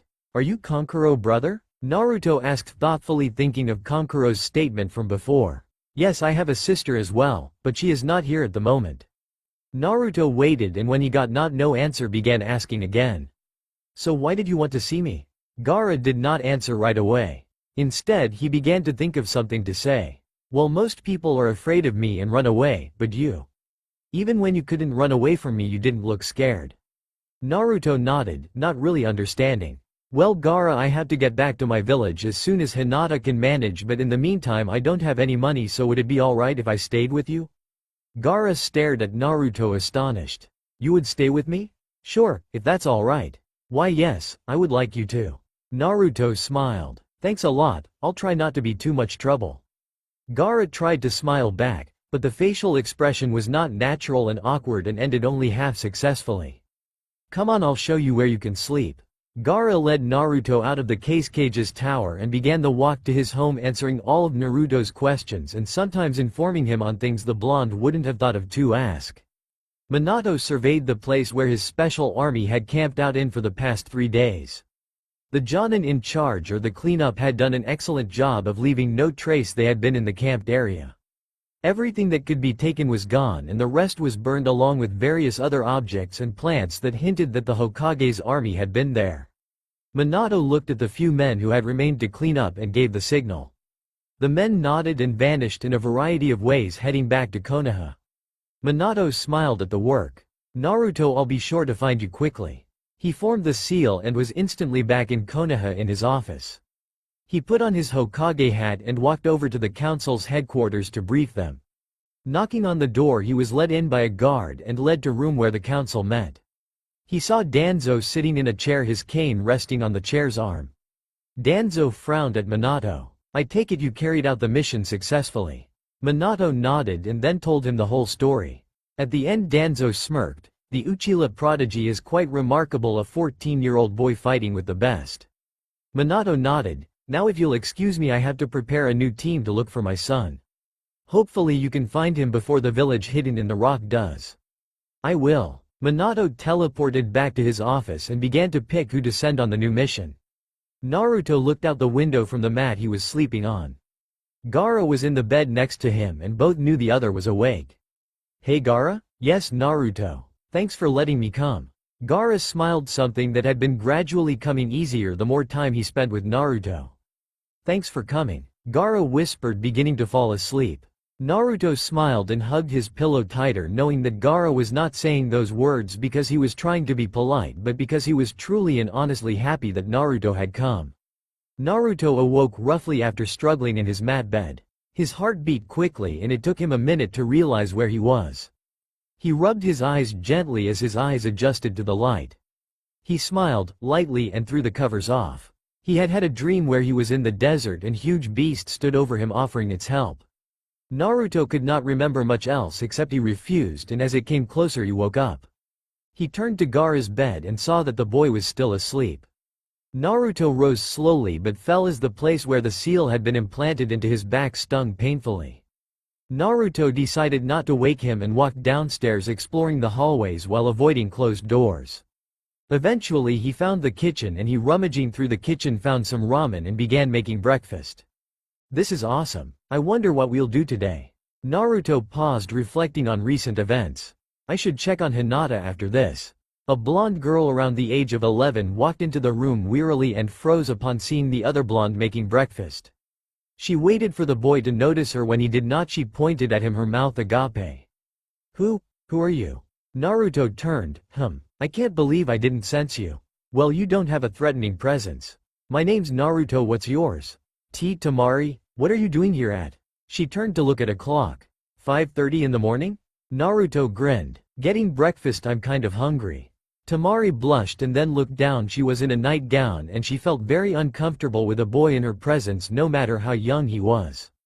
She looked over the table that separated them and blushed even more seeing as he was wearing nothing more than boxers and a t-shirt. Naruto sat down at the table facing her as he finished making his breakfast. Itadakimasu. Growing more comfortable, she sat down facing him ready to begin the interrogation. So you're Naruto. Why are you here, Naruto-kun? Naruto looked up, noodles connecting his mouth to the bowl. Slurping up the food, he wiped his mouth with a napkin and looked up to the ceiling, thinking. Well, I was in the desert dying and Gaara came and saved me, and after staying in the hospital for a day, Gaara invited me to stay here until Hinata was ready to go back to Konoha with me.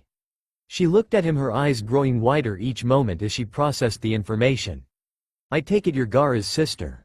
He said he had one. She nodded. So you're friends with Gaara? Naruto nodded back, smiling. Yeah, it was really nice for him to let me come and stay here. I don't have any money or clothes other than my pants, which are at the hospital. Tamari got her breakfast and ate slowly, thinking of what the blonde boy had said even after he left. Naruto wandered the streets of the sand village in an outfit he took from one of Gaara's drawers. He looked at everything and especially the alleys crawling with vendors trying to sell things to anyone who looked to have money, including Naruto, who was wearing Gaara's nice clothes. Hey boy, come here and try this candy. An old lady called to Naruto, who politely refused. Naruto continued to decline the vendor's offers until he saw something he knew right away he had to have. In a dark alley, one vendor stood at a stand, created by a cart turned sideways, where beautiful weapons hung. Naruto walked into the alley and faced the nervous-looking vendor who tried to shoo him off. Wait, Naruto demanded as the man began to push him away. What is that? Naruto asked, pointing at a fan which hung steadily from the roof of the cart. The man's face shone with hope for a moment, then shaking his head he pushed Naruto away. You don't want that boy. His voice was raspy and tough, the voice of a soldier. Naruto sighed. It doesn't matter if I want it, I don't have any money. But please tell me what it is. The fan was divided into 3 parts with an X painted in green on each flap. The 2 metal dividers separating the inside sections from the 2 outside ones served as sheaths for 2 katanas which sat contently in their holders. The man grimaced. Boy, leave me before I punish you. Naruto did not move. Please tell me. The man hesitated for half a second, but that was all. Sign here and you can have it. Naruto's face brightened. You're serious? The man nodded. Sure kid, just sign your first name and it's all yours forever. Naruto signed quickly and took the fan down with a great deal of effort. The man's voice rasped in relief as if a grievance had been lifted from his shoulders. Goodbye kid, I can finally live. Naruto grinned and tried to lift the weapon which weighed over 100 pounds onto his back. Finally succeeding in lifting the weapon which was as tall as him, Naruto turned back to thank the man, but he was gone along with the cart that held all the weapons. Naruto backed up against the wall opposite where the stand had been. Creepy. He mumbled. I better go check up on Hinata and leave this scary alley. Naruto left the alley as fast as he could, which was slow as a result of the weapon he now carried, which was actually 3 separate weapons, the 2 katanas and the fan. Walking slowly to the hospital, he used a genjutsu to camouflage perfectly with wall and avoid nurses and doctors throwing him out. Naruto realized right away that if doctors saw the fan he would be thrown out. He arrived at Hinata's room after exerting a lot of effort to get up the stairs. Why did I take the stairs? There was no one in them. Naruto wondered, knowing the answer. Because, he told himself, if someone bumped into me getting on the elevator later, I would have had nowhere to go. Naruto dropped the fan to the floor, not caring of the loud sound it made on impact with the floor. He released the genjutsu as he saw Hinata contort in shock, not knowing where the sound came from. Hey, Naruto said, smiling at the Hyuga girl. How are you holding up? Hinata smiled shyly back. Good, Naruto-kun. I didn't know where you went, but the nurses kept asking me where you had gone. How long did they say you had to stay here? Naruto asked curiously. I had to stay in the hospital for another week, but tomorrow I'll be allowed to walk around the hospital. What did they say was wrong? Naruto asked, sitting down on Hinata's bed, his hands positioned behind him propping him up as he leaned back so when he turned his head he could look right at Hinata.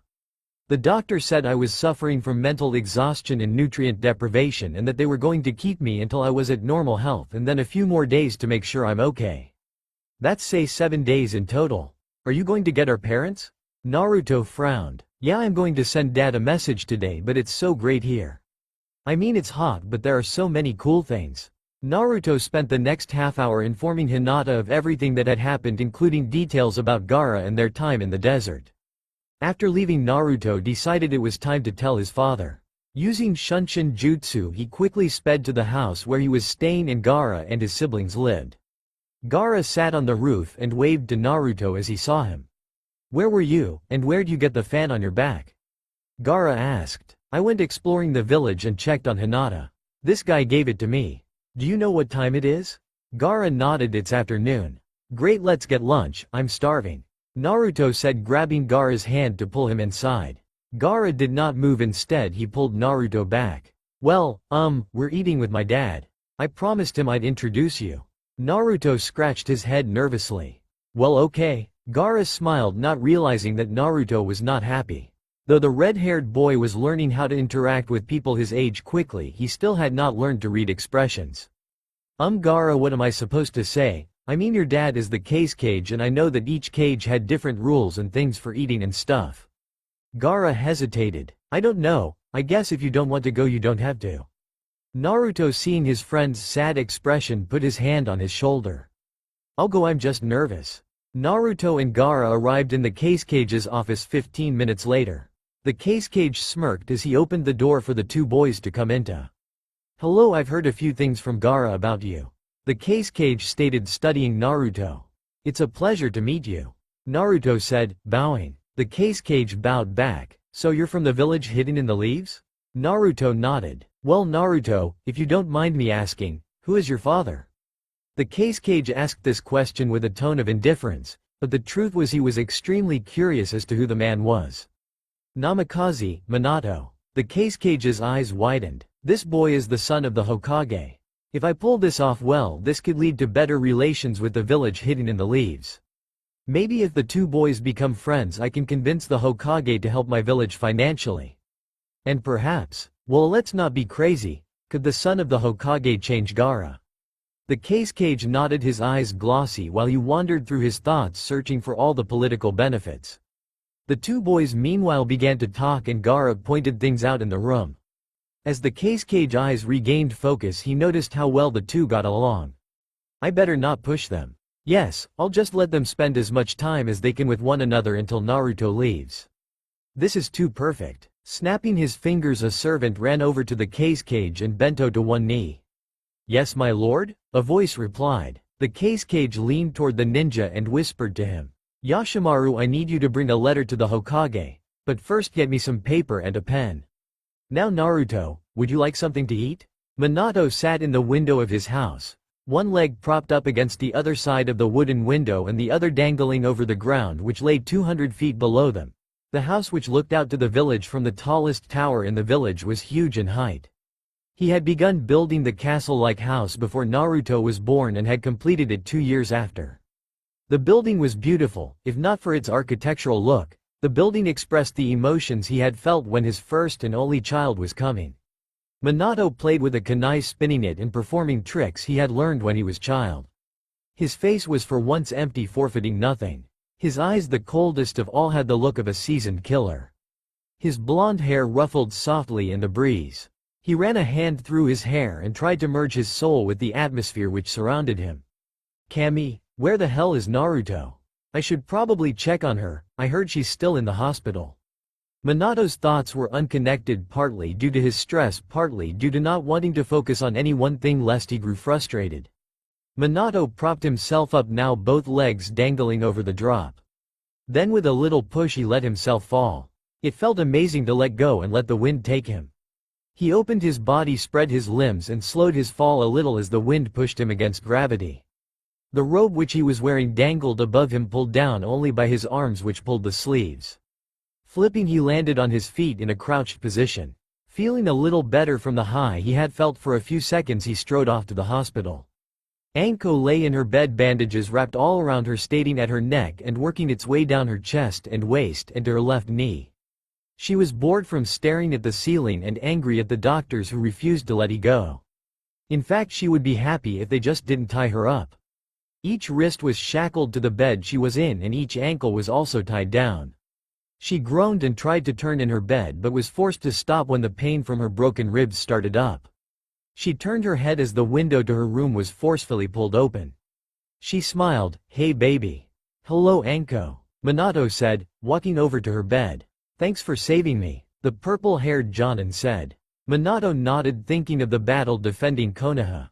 She had several fatal wounds and he had saved her, this was true. Nevertheless, having been able to survive all her injuries attributed to her stubbornness.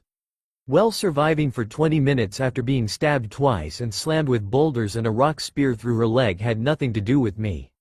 Well, how could I die when you were there to save me? I would have felt too guilty. Anko winked at Minato, who chuckled. Thank you, I would have. I would have been very angry if you died.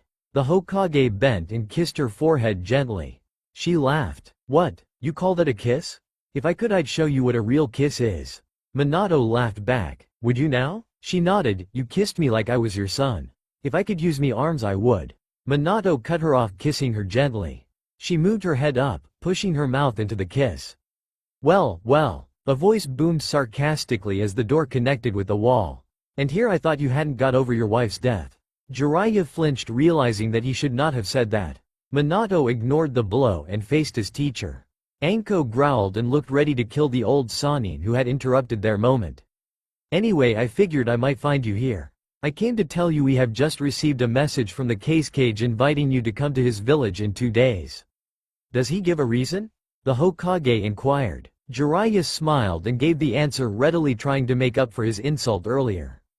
It seems Naruto and Hinata, after coming near death, were saved by the case cage son and are staying with them now. The whole story is here, written by the case cage, told by Naruto, and it makes sense. The Hokage beamed. Thank God, Naruto survived. Then again, I knew he would. He walked out of the room briskly. I'll check on you as soon as I get back, the blonde ninja stated, calling out to Anko as he left. The Hokage left for Sand Country less than an hour later in a carriage he seldom used. Naruto stood out in the barren wasteland right outside the village with Temari. She had agreed to help him use the fan he had bought in order to admire the fan's beauty. No, no, no. Not like that, Naruto, you'll break your wrist. Make sure your arm swing is controlled.